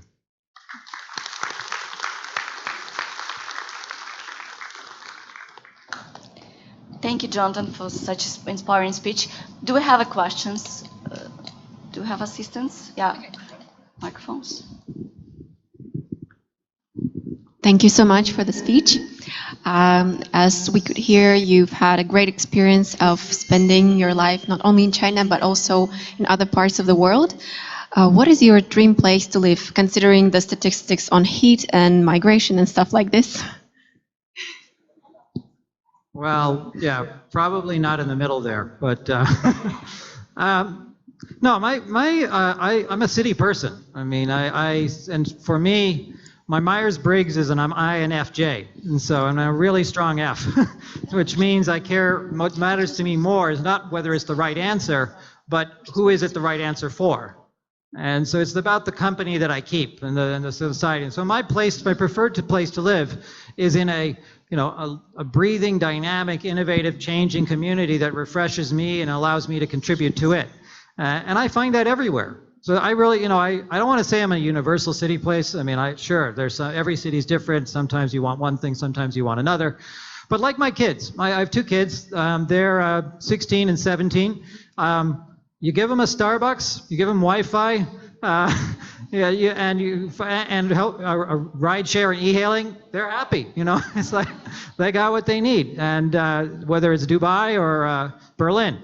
So I think that, arguably there are going to be some places which are a lot more stressed than others. I think they're going to be the ones that are more innovative. So yeah, it's going to get hot. Well, go to Dubai, right? Check it out. Abu Dhabi. We're going to terraform Abu Dhabi. We're building a free mountain next to Abu Dhabi in order to encourage rainfall. It's like, okay, wow. So what won't people try? So I don't know. I mean, there may be some really beautiful spots right in the middle of all of this, but clearly there are going to be some places that get more stressed.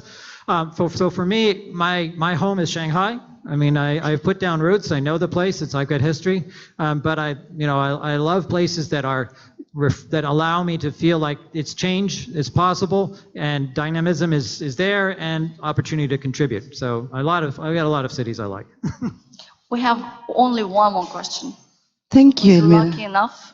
Thank you, Elmira. My name is Zulpat. Thank you very much for your speech.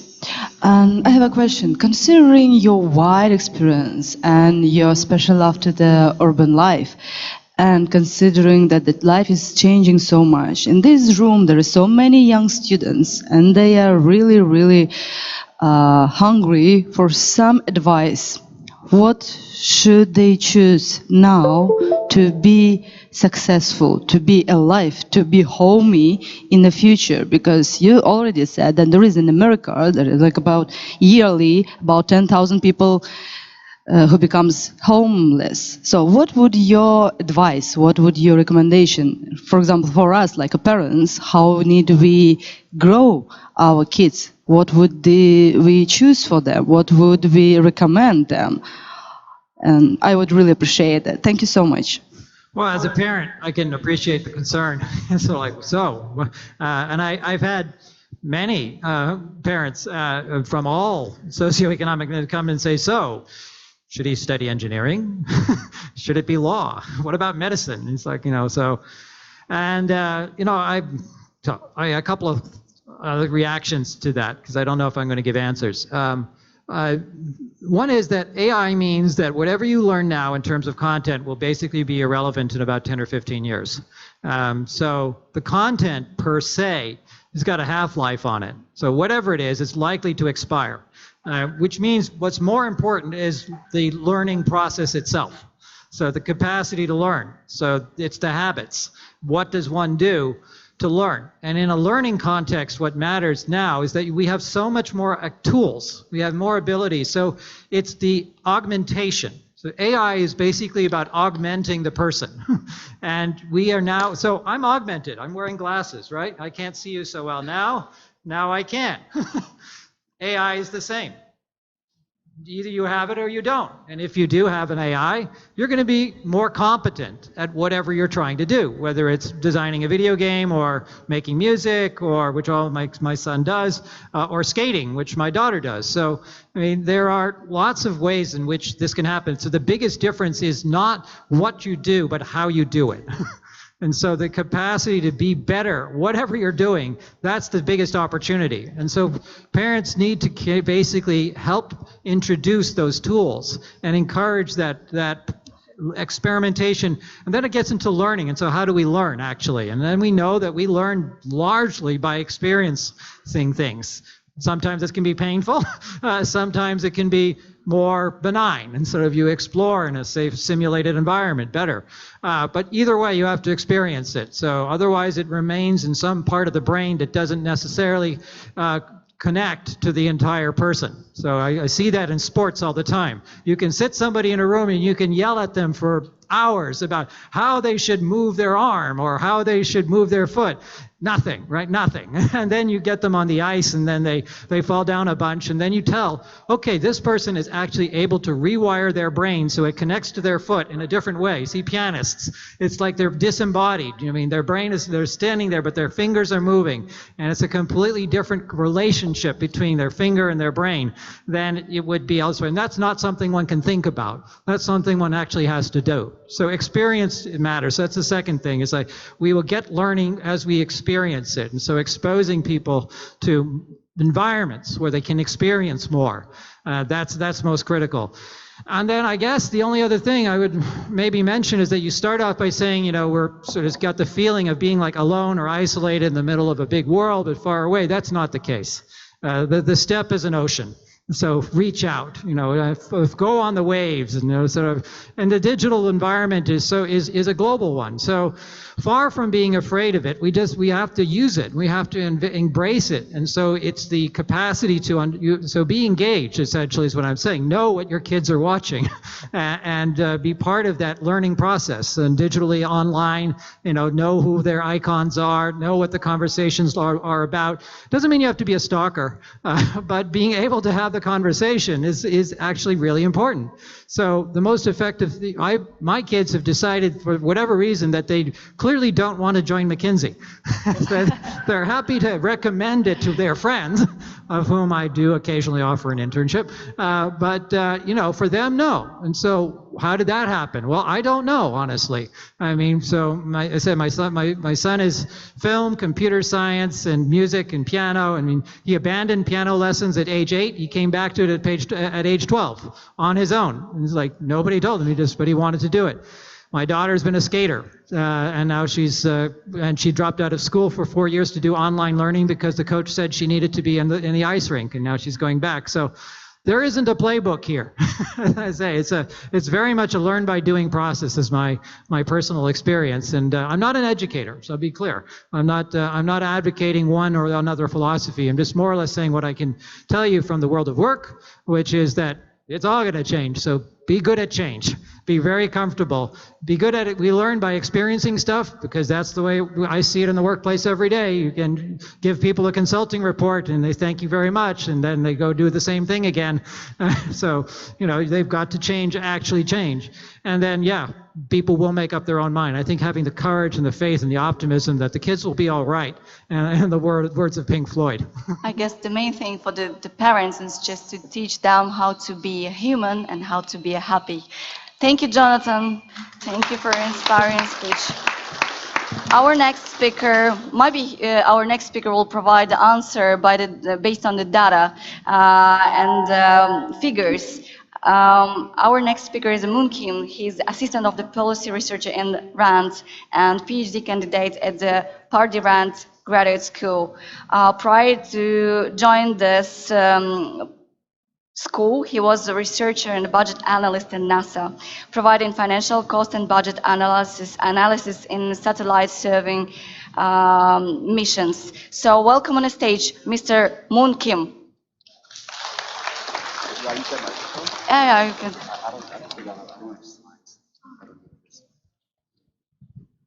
Hello. Can you hear me? Hi, my name is Moon Kim. As she explained, I am now, it's a funny picture of me on a big screen. I'm now an assistant policy researcher at RAND. It's a policy think tank, and I specialize in space policy. And I know, I think throughout the day, a lot of people talked about their expertise and what they do. And I am actually going to talk about myself, not because I'm an egotistical weirdo who loves myself. I do love myself, but not that much. But it's because I wanted to talk about professional development, because I think one of the theme is about being a professional, and I do have a very weird story of being a professional. So how many students do we have in college or high school, or can you raise your hand if you're in the age of 18 to 20-ish? All right. Growing up with an Asian parent, I know it's incredibly difficult to meet their expectations. I've been taught throughout my life, just as you have been taught, I'm assuming, that if you study hard, you go to a good college, you get a good job, which means working at a big corporation, and if you make a lot of money, you'll be really happy. So I've been fed that idea, just like you have. And then I did all that. I studied really hard. Not really, so I didn't go to a good college. But I went to college, and I somehow ended up getting a job at Morgan Stanley, which is the #1 or #2 investment bank in the world. And I thought I made it. Like, you know, according to what my parents were telling me, I should be happy starting now, right? It was pretty good. Being a banker at a very young age, you get paid a lot of money, and especially I was working in America. But that didn't last too long. Like, I hated going to work. I hated waking up every morning. I hated going to work. I hated looking at my computer. I had no idea what I was doing. Everybody else thought I had an amazing life because I was working at Morgan Stanley. But it wasn't really that fulfilling for me. So about 3 years down the road, I came up with a great idea of quitting. But somehow, I think my company found out that I was quitting. So they're like, hey, do you want to go to Hong Kong? I'm like, hell yeah, why not? Why wouldn't I? Because I always wanted to come back to Asia somehow. Because I was born in Korea. I moved to America when I was 11, and I was there the whole time. So I went to Hong Kong. Amazing time, like looking at Asia in such a different way. I'm making good money, going to nightclubs, drinking all the drinks that I can. That didn't last too long.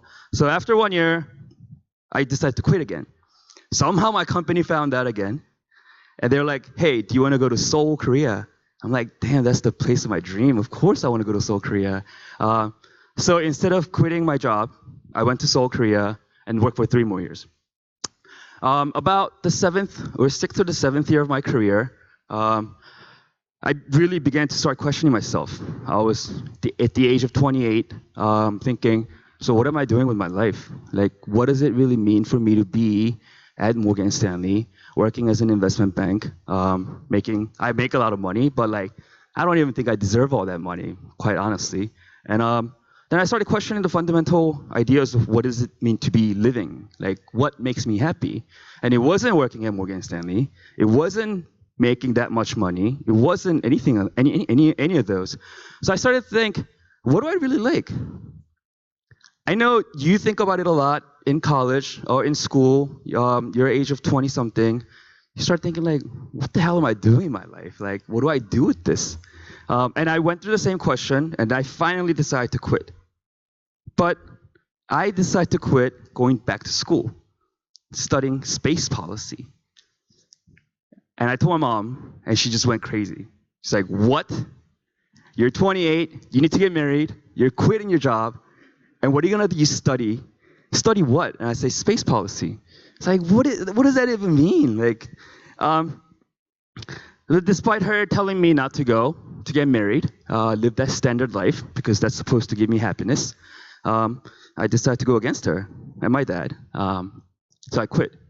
And I applied to a school in George Washington.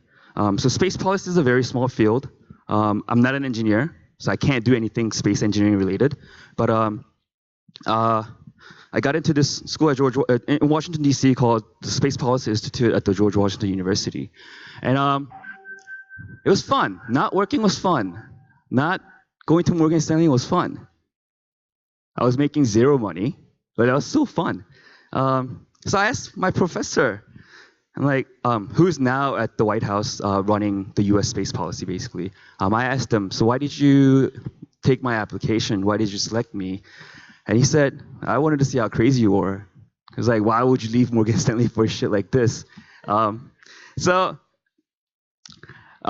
before leaving, or before entering my master's degree in space policy, I had this amazing dream of working at NASA. Because, you know, working in space, NASA is like obvious your dream job.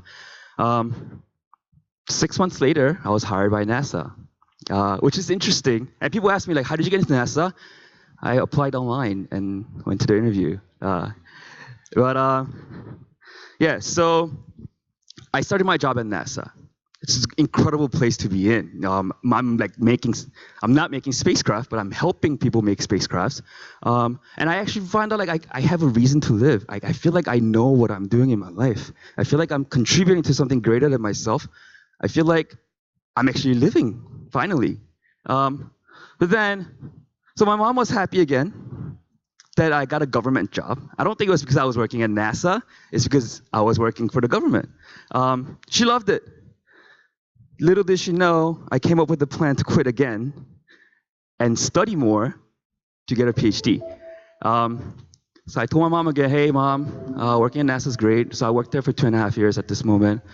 My mom, I want to quit. And she was like, what? You're 32 years old and you're not married.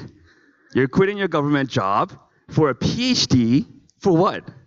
I told my mom, I loved working at NASA. And it's not my dislike of working at NASA. It's that I found great joy understanding that I'm doing something in my life to impact something that's greater than myself. It might be weird, but I actually truly believe that me helping with space policy for the US has a great impact to the humanity. So I feed myself that just to make sure I know that I'm doing the right thing in my life. And I'm so happy right now. I think my mom's happy as well. She's happy that I was invited by Harvard to speak at Kazakhstan, which is an amazing opportunity. And through all this process, I got to write a book in Korea. I got to be on like TV, and it was just an incredible experience. And now my mom's happy. And the reason why I'm telling you this is I'm not saying don't quit. I'm not saying quit your job. I'm not saying go study space. None of that. That's not what I'm saying. What I'm saying is people tend to believe that there is a way to live, a standard way to live to be happy. And that's what we all been taught, right? You guys are all nodding your head, so you guys been fed the same idea. But I actually don't believe that there is a standard of being happiness. There are 7 billion people in the world, and I think there's 7 billion ways to live a life. Except we tend to think if you live like Moon, you'll be happy. You will not be happy because you know why? So I was like graphing my salary starting when I was working at Morgan Stanley. So it consistently goes up to a very high amount. And at the age of 30, it drops to 0. It goes up a little more because I'm working at NASA now. Now it drops to 0 again. But interestingly, my level of happiness started from the bottom and it's consistently going up. So the idea is it's not about money. You have to understand why you work, why you study. Without understanding that why, without finding yourself a real good meaning of why you wake up every morning and doing what you do, you're just not gonna know why you're living, and not understanding why you're here, not understanding why you do the things you do, it takes you away from being happy. You can make a lot of money and still not happy. That's not saying don't make money. There are ways money can make you feel a little better. But if you're making money for the sake of just making money, if you're studying, say, engineering or business or finance, whatever, for the sake of making money, you're gonna hit a roadblock where you're questioning yourself, like, what the hell am I doing with my life? Because that's not happiness. You're just working for a company to make money. To spend that money, to get rid of my stress, to work harder, to make more money, to get rid of my stress that I get from working, which is a weird cycle to begin with. So start thinking, especially when you're a student, because you have more opportunity to give up or quit what you're doing. Start thinking, what is it that I really want to do with my life? This is a very hard question. Your parents will tell you, just go to a good company. That's not the answer. They're telling you that because they haven't done it. Or they're telling you that because they've heard that that's how you get it. But I'm telling you, I've done it, and that's not the way to happiness. And it's funny, you go to Wall Street, or you go to any other center of finance, you should, if making money makes you happy, everybody should be smiling, right? Nobody smiles on Wall Street. Everybody's pissed off. Everybody's stressed out. So that should tell you something that it's not maybe about making money.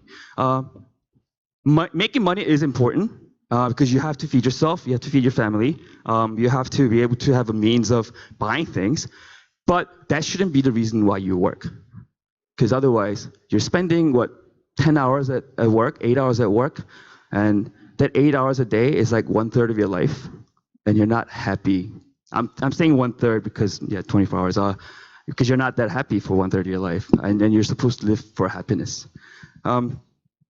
One thing, so that's a story of mine that I'm saying to maybe entice people to really think about why you're doing things in your life. Understanding why you do a lot of these things will actually drive you, and if you know why, you become really good at what you do. So I was never really a good employee at Morgan Stanley. I don't know why they kept me for 8 years. I should have been fired with the financial crisis in 2008, but they kept me around. But I was never really a good employee. I tried really hard, but I just didn't feel it. And you'd be surprised, at NASA, at RAND, I'm actually getting like praises for what I do, which is really interesting because what I do now is much more difficult than what I did at Morgan Stanley, but I happen to do this much better than what I did at Morgan Stanley. And I'm thinking like, so maybe it's me understanding why I do these stuff leads to a good performance. Good performance leads you to new opportunities. It leads you to a better way of doing what you want to do. So instead of working for something that you have no idea why you do it for, or doing something that you don't even like doing, I would actually recommend you to actually try to find a field or an industry that you have a very interest in. For example, I've been told that K-pop is a huge thing in all of CIS. And say, if you're studying finance, which I studied for my undergrad, you're thinking, I should go to a bank. I should go to a consulting company, or maybe a business, a corporation. Don't do that. If you like K-pop, go work for a K-pop company doing their finance. You might make less than what a bank would pay you, but your life would be so much happier. So try to gear your career towards an industry or a thing or an idea that you like. I worked at NASA, not as an engineer. 90% of the people at NASA are engineers. They make things, and I wasn't. But I was just so happy just being there, seeing the engineers do their job, and me giving them the support they need from a budget analyst to do their job. Think about if you like food, go work for a food company, because all these companies have so many different divisions, and there can be a job that's related to what you've studied. K-pop, SM Town is the biggest K-pop company. They have like 20 accountants. That's a lot for a company. So if you think that way about your career, you might be able to find really, really interesting opportunities that you never thought about. And working at those companies for a product or service that you're really interested in, it will make you a better performer have better performance in the company as well. Another thing that I wanted to talk about is I had an opportunity to have a little session with the administrator of NASA, not the current one, but the past one. His name is Dr. Charlie Bolden, and he had a speech with like 5 students at George Washington. And at the end of the session, I just felt the urge to ask him a question because like, when am I ever going to meet a NASA administrator? He's the top of NASA. So I raised my hand and I asked him a question. What would you recommend for somebody like me to become a NASA administrator? What are some career, professional development recommendations you'd give? And he said, the leaders of today or leaders of the future is not somebody who's just really good at one thing. For example, like budget analyst, somebody who's just really good at budget. Those are not the leaders. The leaders are the ones that not know the answer to the questions, but at least know who to go for the answers to the questions that are getting raised. So the idea for him is don't be stuck in one company.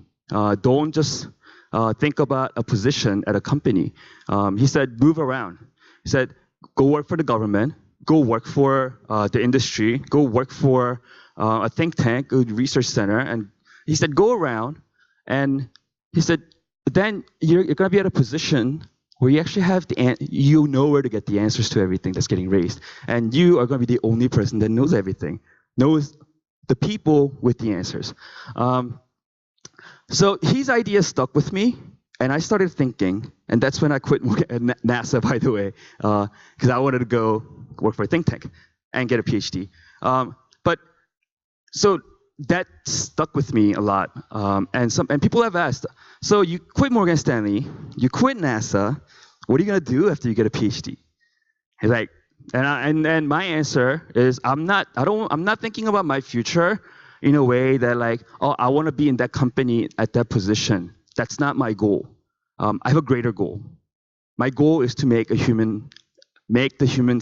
society better for humans by doing my space policy work. And in order for me to do that, I'm not stuck at a position that I want at NASA. I want to move around. I want to go back to NASA. I want to work for the White House. I want to work for SpaceX. I want to work for a think tank again. And the idea is a job that you're applying for or that you're interviewing for should not be the end of your goal. A job is meant to be a tool that you use to get to the happiness that you want or get to that ultimate goal you want. So when you're looking for jobs, when you're applying, or when you're trying to move to a different job, think about that. Think about what does this job or what does this occupation mean for me, and how can I use it to take myself to a place that I want. Make it a tool. Don't be a tool for the job. And so those are the two things that I wanted to share. It is incredibly difficult for you to actually find what you want to do. But you're not going to find what you want to do if you don't try it out. And it is, yes, much easier for me to say since I've done it and I was lucky enough to somehow make it through. But that doesn't mean none of you guys can do it. I'm not that smart. People think I'm smart. I went to a state school in university. I went to State University in Maryland, which is like a small state. I've never done like #1 in class. English is my second language, so obviously I had a disadvantage in that. So it's not about like being smart or anything. It's knowing what you really want to do. And I think once I found out what I like doing, and it's not through just imagination, I had to try it out. I had to try studying space policy. I had to try applying for NASA. I had to try all these things. Then I found out, oh, this is what I really want to do. And that's when my career basically took off, I think. So those are the messages I wanted to send, because every speaker ends their speech with a quote. I'm going to give you a quote as well. My favorite artist, Bob Marley, said, live the life you love and love the life you live. And I think this is something that everybody can do. Get out of the standard that your parents are putting you, that society's putting at you. Get out, do what you want to do. If you try it out, you will learn something. There will be new doors open. So I hope the challenge that I'm giving you is not to not listen to your parents. Listen to your parents. But try something that you really wanted to do. Take the courage and just take a leap. Then a new world will open for you, I think. Thanks. Thank you. My personal view, discovering just your profile, I guess your motto is just to be the answer, because this is a credo of your actually current business school. Thank you, and we are ready to introduce our next speaker. And actually, he's also financial specialist, Mr. Van Van. He's professor, executive dean of the Chongyan Institute for Financial Studies and Renmin University of China.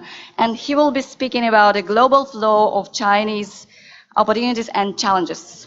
It's actually a very interesting lecture, so I would really recommend to stand if you're studying the finance.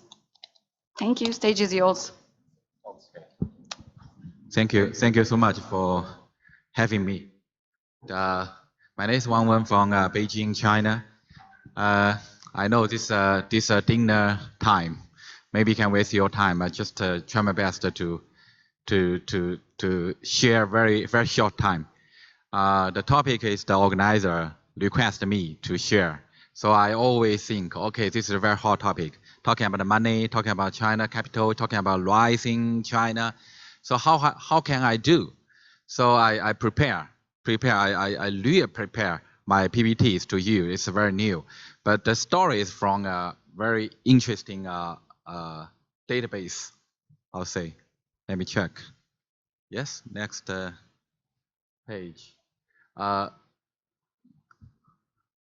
Is it? Next page, please. Yes. Yes, this is a topic. This is stories about the past 10 years economic structure change. This is from the economic structure 10 years ago. This is last year.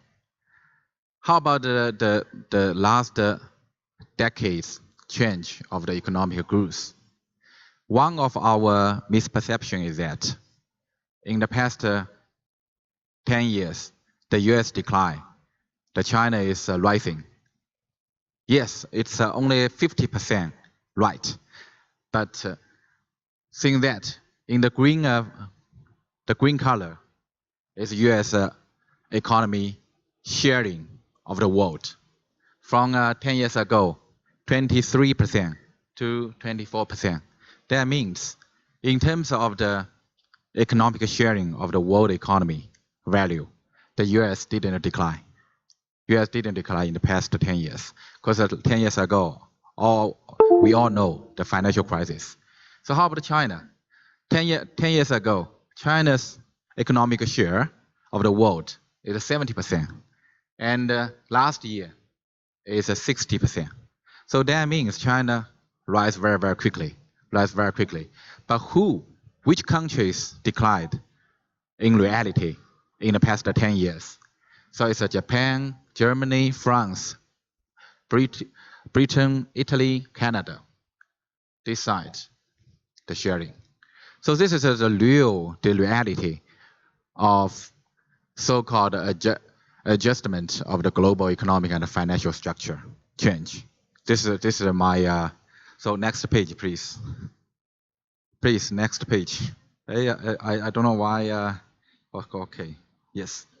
Yes. Okay. Okay. It's okay. So, no. It's okay. So, seeing the thing is that like that. Around 10 years ago, China gradually became the second largest economy, and then China pushed a new initiative. As maybe most of you know, that is One Belt, One Road, or Belt and Road Initiative.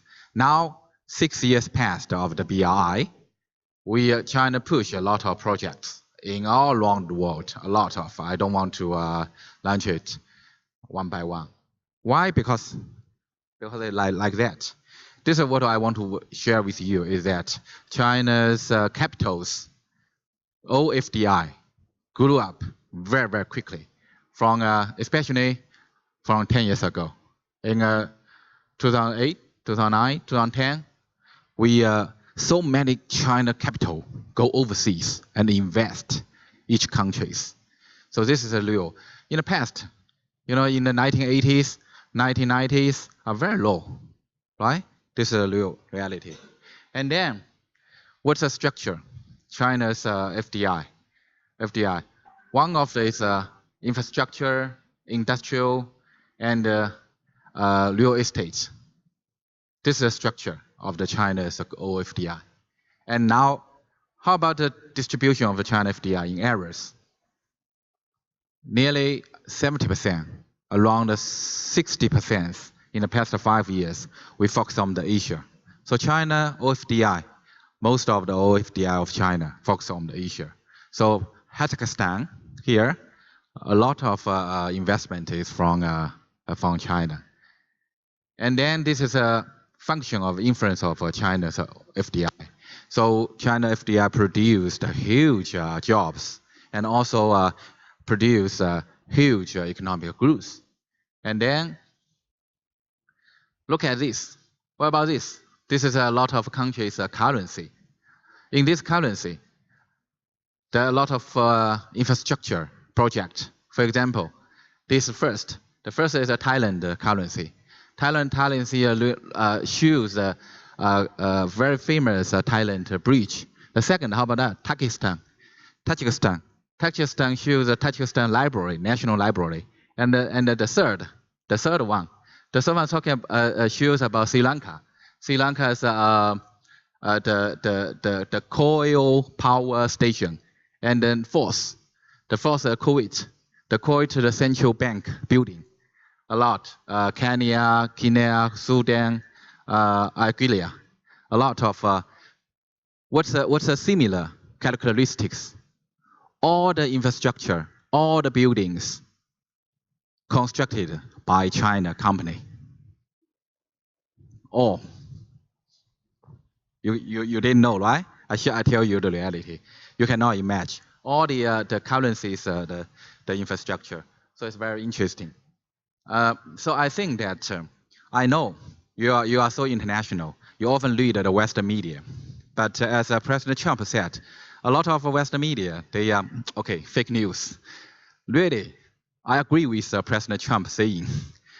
Some of them, at least, some of them, to my honesty, some of them, when they report about China, I think most of them are fake. Because after you read most of the Western media's pieces, they didn't share the real China story to you. So I think that the real story is that by the rise of China, China shared the new dividends to the world. This is the truth, like I said, with China capital. And then how to share, because of the capital investment increased very, very quickly. I don't want to explain it because the time is very limited. And this is a China contribution to the global economic growth in the past nearly 10 years. The blue is a China contribution. In the past 1, 2, 3, 4, 7 years, China contribution, the share to the world economy grows around 30%, and the first global economic growth contributor. So that's true. And also, China rise creates a new piece of globalization. To my honestly, because in terms of the media, some of them demonized the bad and active China. But the reality is that China is the only big power who has not waged or participated in any wars in the past 40 years. That's true, right? I know there are a lot of media, they report the conflict between China and the neighbors. But the reality is that China never launched any war in the past 40 years. How many wars American launched? American joined in the past 40 years. Huh? You know it. And also China is a country with the largest number of the troops stationed in the UN peacekeeping force. This is a reality. Maybe you don't know.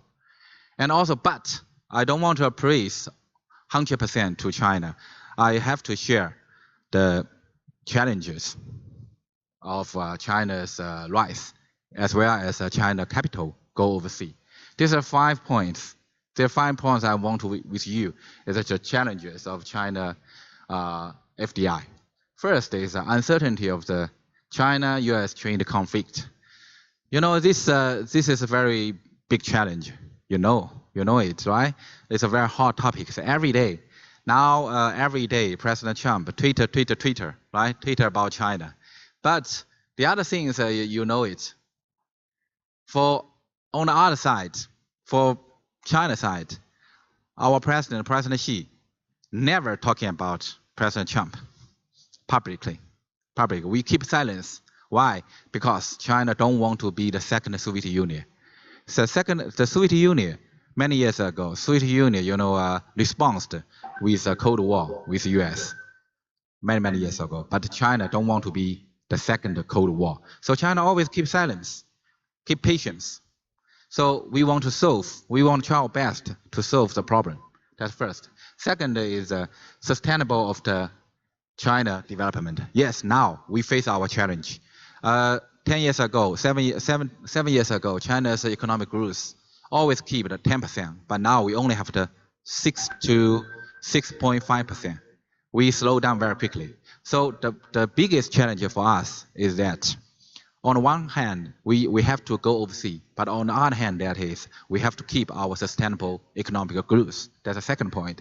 Third point is the impact of the deglobalization and the protectionism. Nowadays, the real issues for a lot of countries, there are too much populism, too much protectionism. So China as a rising power, rising country, we want to go overseas. So I think that we face the challenges of the deglobalization and the protectionism.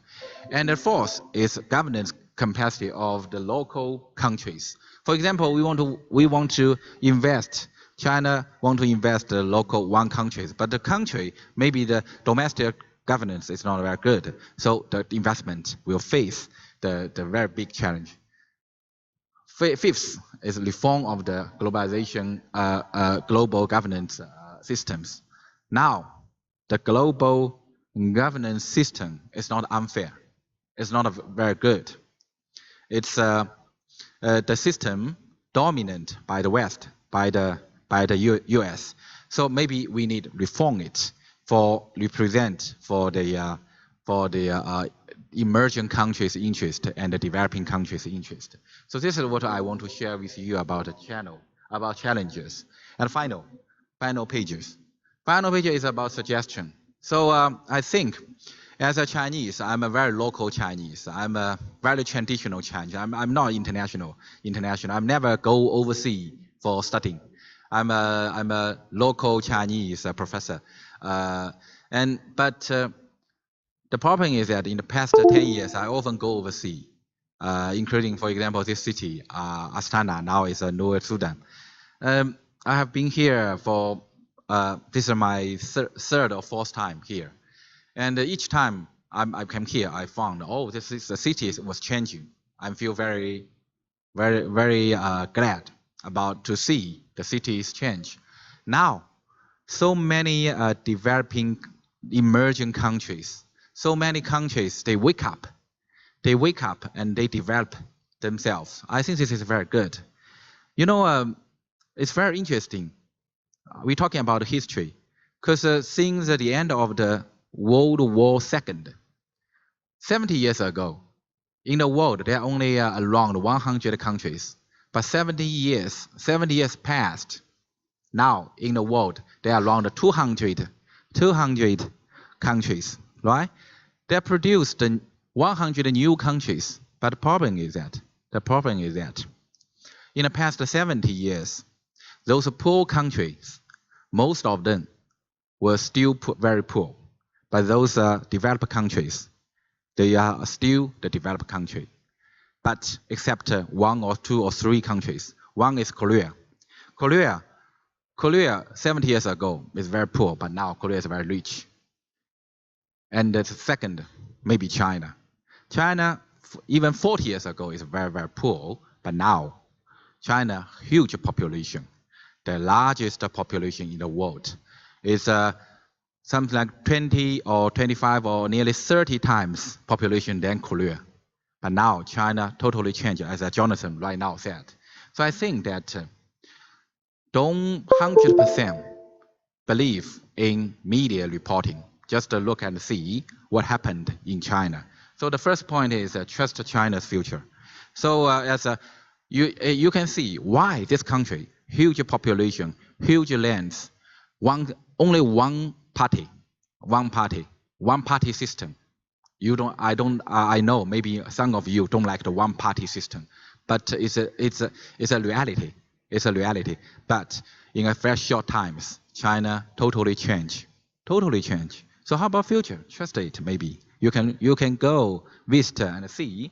Second is the incorporate China investment. Now there are a lot of media criticize China investment, but I think my suggestion maybe you can accept, receive, and incorporate China investment. And the third, final, last but not least, is maybe we can. It's a new era, new civilization age. Maybe we learn together. We learn each other. We united together and promote the new globalization. This is my point I want to share with you. Thank you so much. Thank you.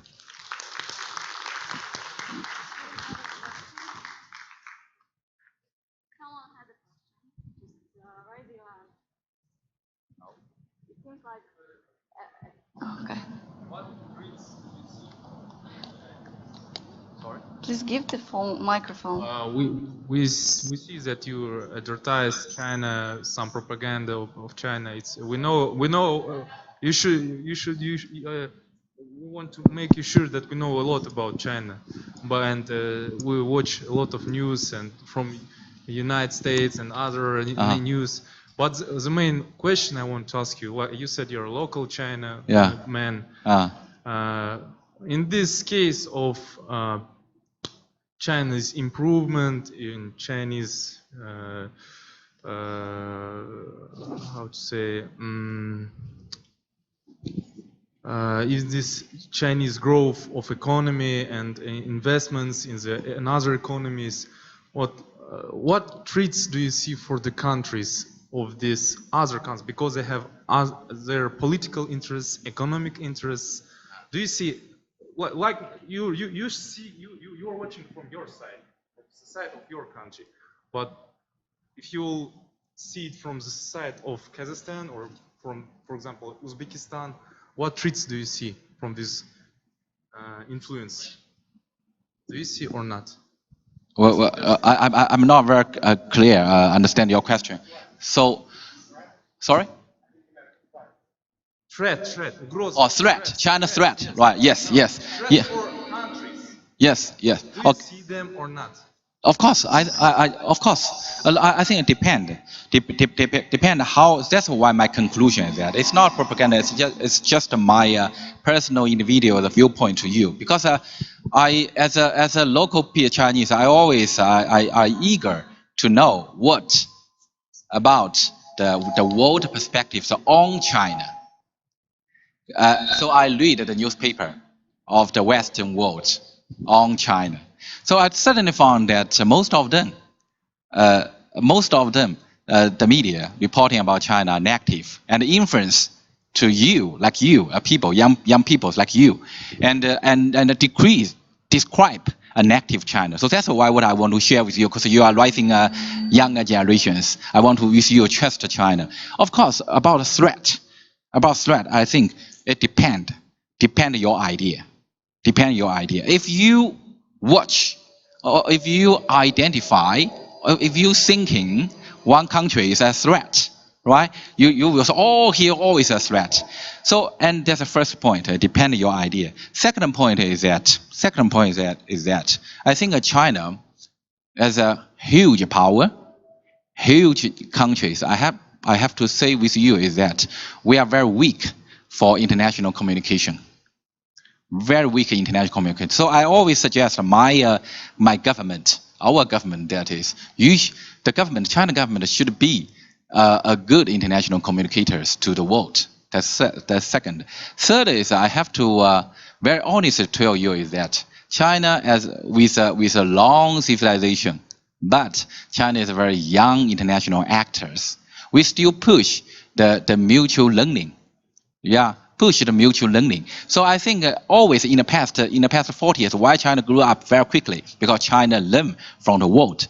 But now, I think it's time maybe for a lot of people in the world, maybe learn a little from China. Mutual learning is very, very important. This is what I want to share with you. Thank you, Professor. Yeah. Thank you. There is no discussion, sorry. Thank you, Professor. There is just a little conclusion, really, that China has a lesson learned.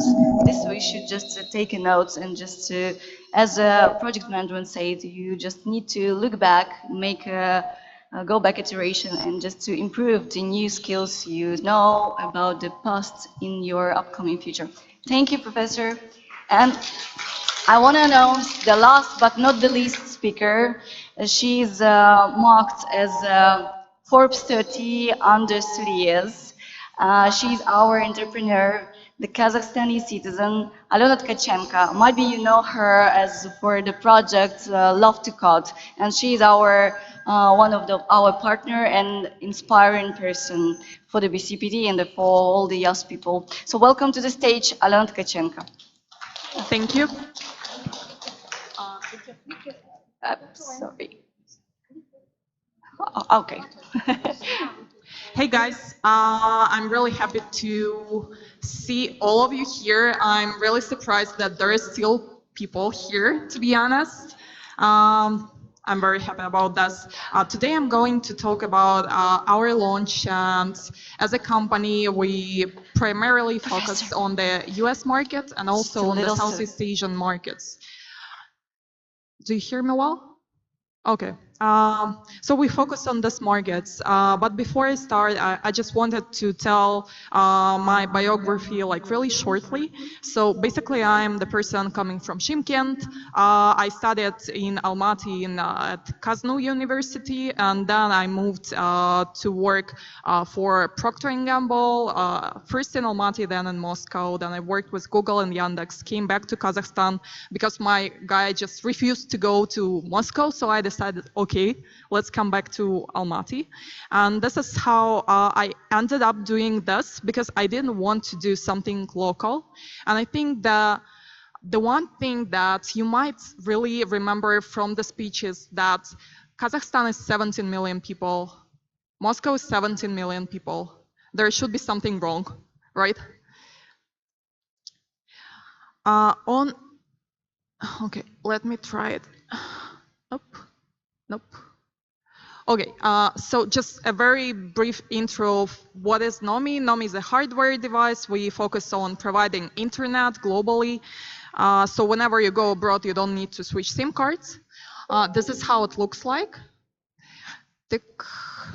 Okay. And those are the countries to which we sell Nomi. There are 85 countries globally, but as I mentioned, like states are core market for us.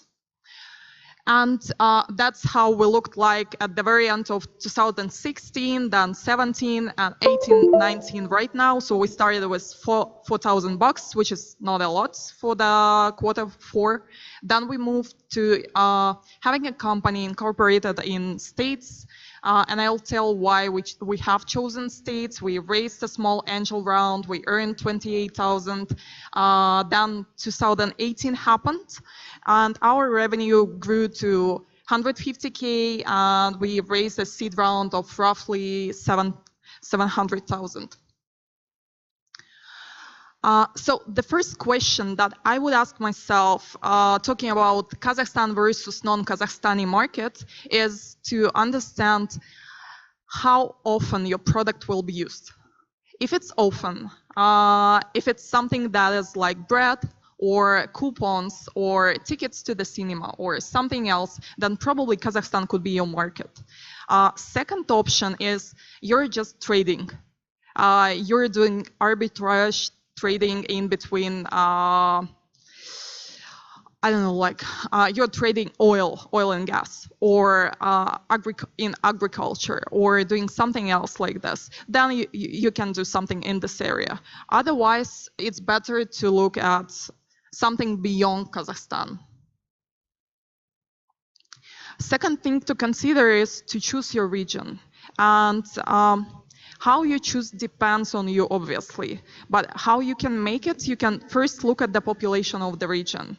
So for example, if we look at Almaty, it's just like 2 million people, Astana roughly 2 million people, so that ends up like 4 million people in total in Kazakhstan that you might sell to innovative product.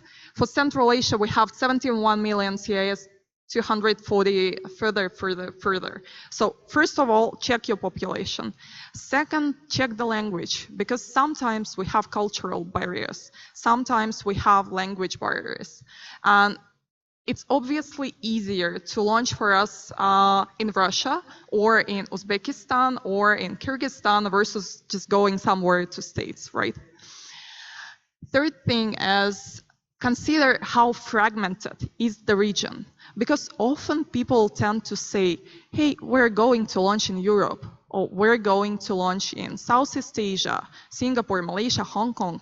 However, what we don't consider is that Southeast Asia is really a diverse region. So there are many languages, there are many payment systems, there are many different groups of users that you need to approach. Now to the learnings. First and foremost, if you're trying to establish a new business there, don't expect angel money to be flown from somewhere abroad. Why? Because people tend to invest in you if they know you, if we're talking about angel money. And if you're going somewhere abroad, people have no idea who are you. So they're not going to invest. It makes sense to go abroad to raise money only if we are talking about seed stage or Series A stage. Second thing is try to test the countries before you go there. How you can do this? For example, for us, for our case specifically, there is a big show called CES. It's Consumer Electronics Show in Las Vegas that happens every year. And at this show, when we went there, we've been pitching Nomi to like literally everyone coming by. So what we learned is that Japanese people really love our product. Why? Just because they like how it looks like. That's it. It could do nothing, but they will like it. If we're talking about US people, they like us because we provide VPN and we provide security. That's something that they like. If we're talking about Koreans, they're just ignoring us. So whenever you see a Korean guy passing by, he'll be like, that's boring. And obviously, for us, it means that maybe Korea is not the best place to launch at the very beginning. So just try to find a relevant conference, try to get there, try to pitch there, and try to pitch to people from different countries. So you know, like, how do they react? Oh. Nope. Okay, third thing is, there is a different level of failure tolerance in different cultures. So for example, if we're talking about Chinese markets, they have approach of being good enough. Good enough means that it works at least sometimes. So whenever you ship something that is not perfect, they're forgiving.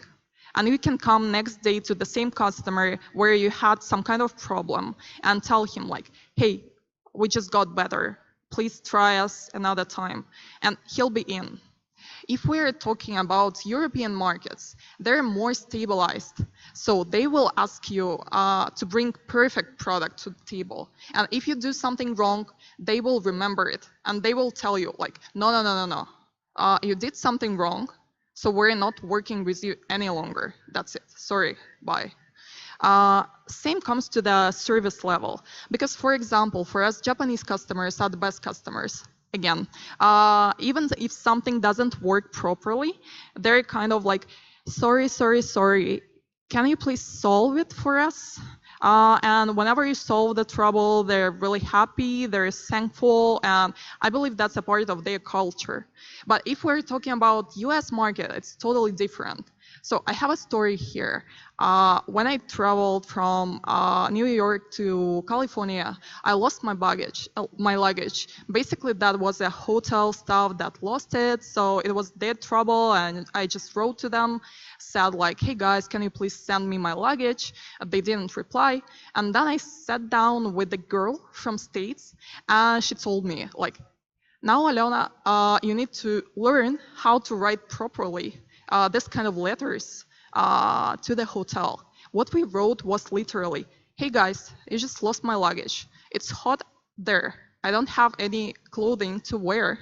So tomorrow, if I don't have my luggage delivered to me, I'm going to go to the store and buy all the clothes that I need.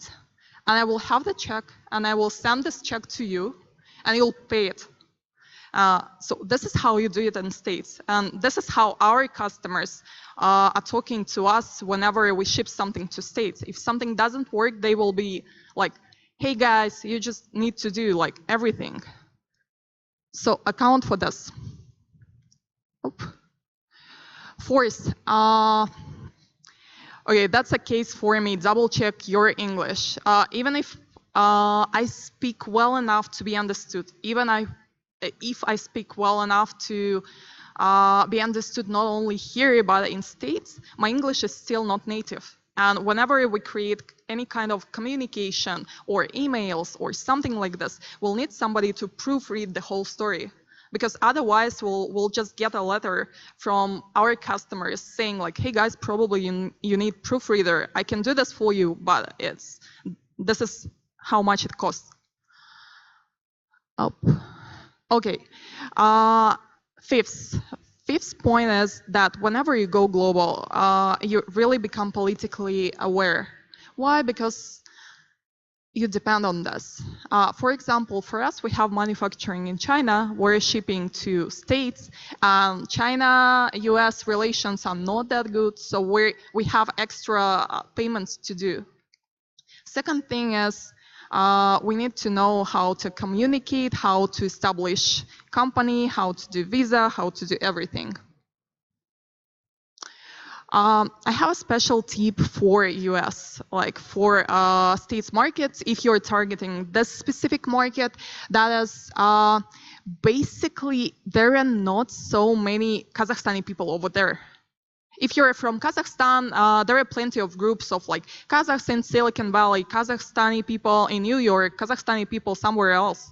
But what they're doing is mostly they work for the global, like international companies. So you will find them at Facebook, Google, some other companies. They're not doing business.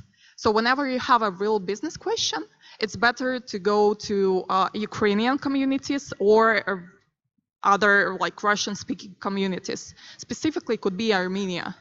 Why? Because those people are really doing a lot of business there, so they know like what are the troubles that you can face. And seventh advice that I have is just don't do it yourself. Ask somebody. Those are like a number of companies that I know that are doing international expansion.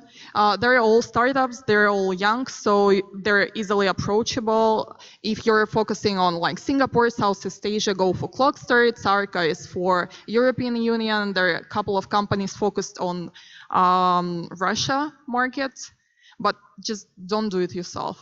Ask somebody before you go. And I think it would be best if you can ask some questions that are really relevant. Thank you.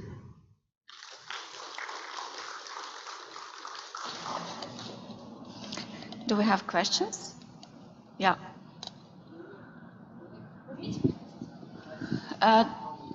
Just wait. Could you please repeat your question? Can you explain what NOM is? Because I want to know, like, can we only use in abroad or in our country also?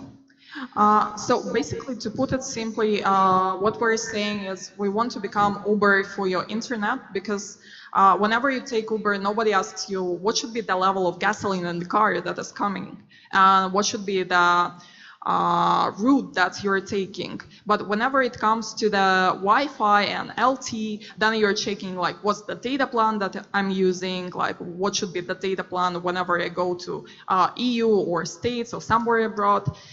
So on our side, we just combine Wi-Fi and LTE, and we can do this both abroad and at home.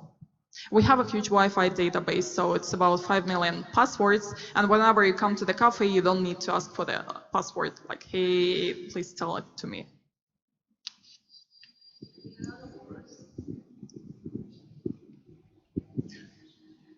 To be honest, I'm also not really aware of this device, and I was really curious what benefit and advantage we can receive having this device.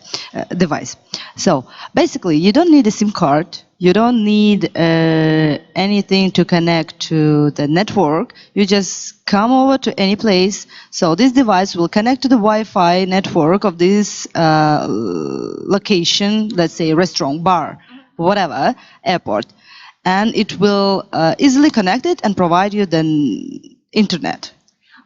So basically, the concept behind is that there is a SIM card that you need to switch whenever you go abroad, right? Otherwise, you're buying roaming. We're saying roaming is expensive. Nobody wants roaming. That's why people switch SIM cards.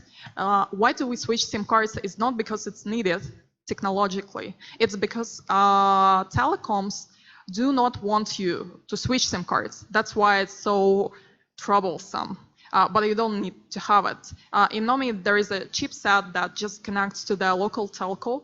Whenever you come to the different country, it just basically provides you a new SIM card every time, but you're not physically inserting and removing it, but you're using a chipset. That's it.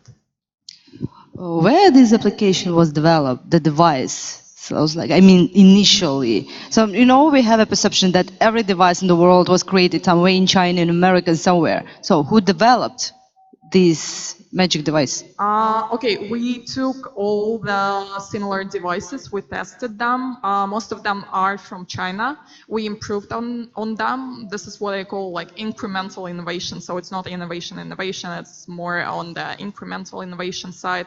And we decided, okay, why not to sell it? That's it. Very smart, thank you. Вот здесь, кажется, было. Hi, Okay. Hi, Alena. Thank you for your presentation. It's a really great product and inspires that we have so great young people who represent Kazakhstan in the world.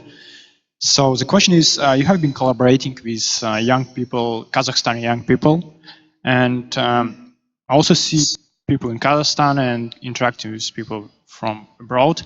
But I see that the problem is, like in Kazakh young people, that a lot of them, they just want to work for money, but they are lost. I don't know, maybe it's tradition, maybe it's education system, even if they study at great university, even if they study abroad. But what do you think, what we lack of like in Kazakhstan? Like, because for example, I know people that they in 21 or 22 years old, they achieved a lot in their life and they even contributed to like thousands of... So what's the question? The question is like, what do you think, how can we like be more competitive country in terms of human capital, and also understanding that we have so huge land and just 17 million people, and yeah, as a government does a lot for like education, but it's not enough. I think that it should be a multiple in 100 times more. Okay. Yeah, what do you think? Like, yeah, what can we do? I think I'll just answer whatever comes to mind first, because that's a huge question to answer overall. Simple answer for me is that whenever we have more outsourcing, IT outsourcing done in the country, it will develop our IT talent, if we're talking about this specifically. Why? Because right now, working for the Upwork, a person like junior IT guy can earn about 2,000 USD. Now think how many companies in Kazakhstan will pay you 2,000 USD here. There are not many, to be honest. And I believe that sitting here, earning those 2,000 is really making a lot of money compared to the life level, like overall in Astana and even in Almaty as well, and specifically in like Shymkent, Karaganda, other regions. So I believe like outsourcing is a really good path. I'm really afraid of it, to be honest, because I know that I'm paying less right now. My competitive advantage in this case would be that we're just focused on the export, which means we earn in USD. And whenever devaluation happens, first, I'm happy that we're making more on the local scale. Second, I'm just telling my investors, hey guys, we just optimized our people cost because we're accounting in USD. And I'm saying like, hey, we're spending like 15K per month. Our burn rate on people is 15K per month. So that's it. I think there is a question here. I really like your device. It's like super styled, like an Apple device. I have a question. Where did you first launch your business? Was it in Kazakhstan or Russia? And who were your first comments? Who they are? Maybe your students that you studied with, or maybe any kind of workers. Who they are? Okay, I think I didn't get the second question. Who were our first comment in your business, like colleagues? Team members? Yeah. Okay, cool. So when we launched internationally.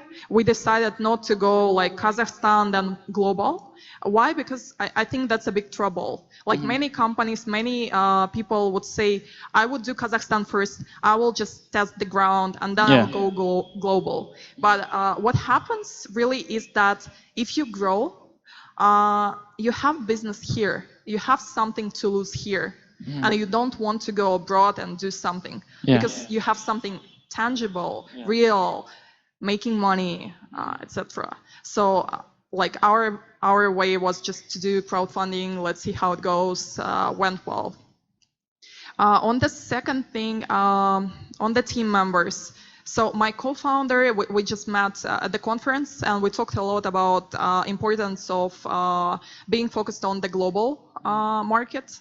And this is how we got along, and we both love science fiction. He's very different from me, so I'm more a business background, his technical background. I would say our styles are really different as well, so it helps if only we didn't kill each other one day. On our first hires, we just hired them from the SDU, like from the university, because we believe that's something easy to do. And then we got more and more and more and more people from SDU. So now we have a mandate not to hire anyone from SDU, probably hire from some other universities, because we really have underrepresentation. Other goods, like the students that just finished the university, are they competitive enough to complete all your tasks? It depends on what you make them do. I think that's a very good start. Obviously, you don't want to have somebody like a fresh grad to do sales in States. Even me, I'm not capable of doing like really hardcore sales in States because I don't speak perfect English. I don't know the mental focus of the like companies and of the buyers in States. But you can start with the junior team. And right now I see that we have more and more and more senior members joining the team when we need to like strengthen it, when we need to grow further. Okay.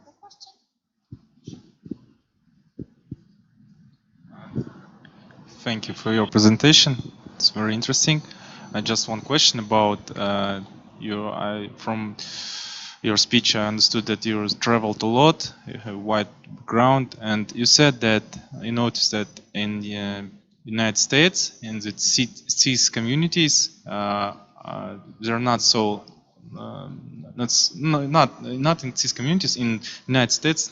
There are not a lot of Kazakh business. No, from Kazakhstan, I mean, more from Ukraine, Russia, and you notice that Armenian guys, they are very good in business, and I just remembered when I was in Moscow, I also noticed that these guys are really, how to say? What's the question?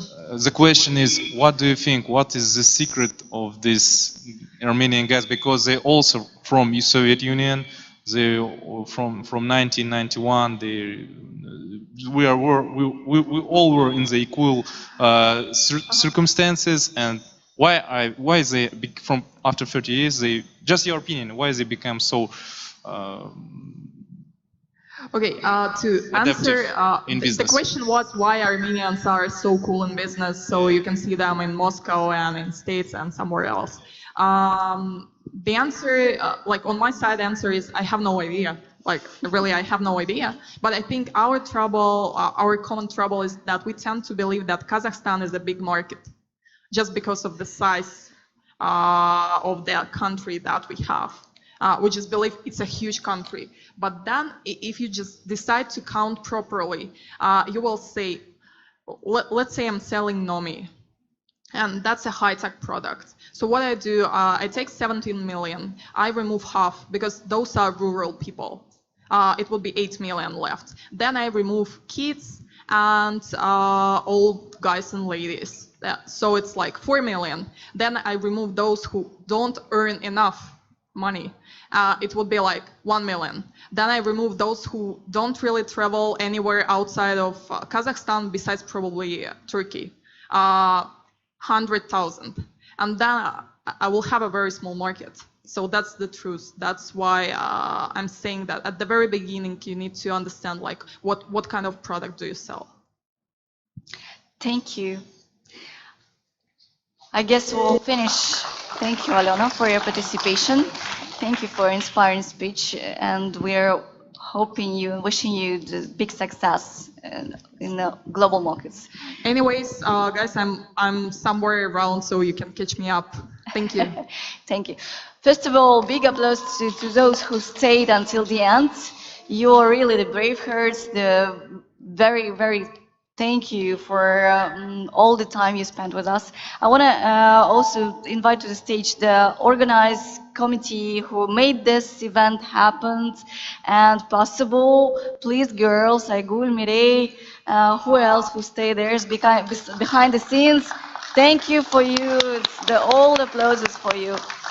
And guys, just to finish this session, sometimes one little meeting can change your whole life. So I hope you've been inspired enough to do your project, to move forward your businesses in the future or the current one, to become who you want to be in the professional life. Thank you so much again, and see you later next time.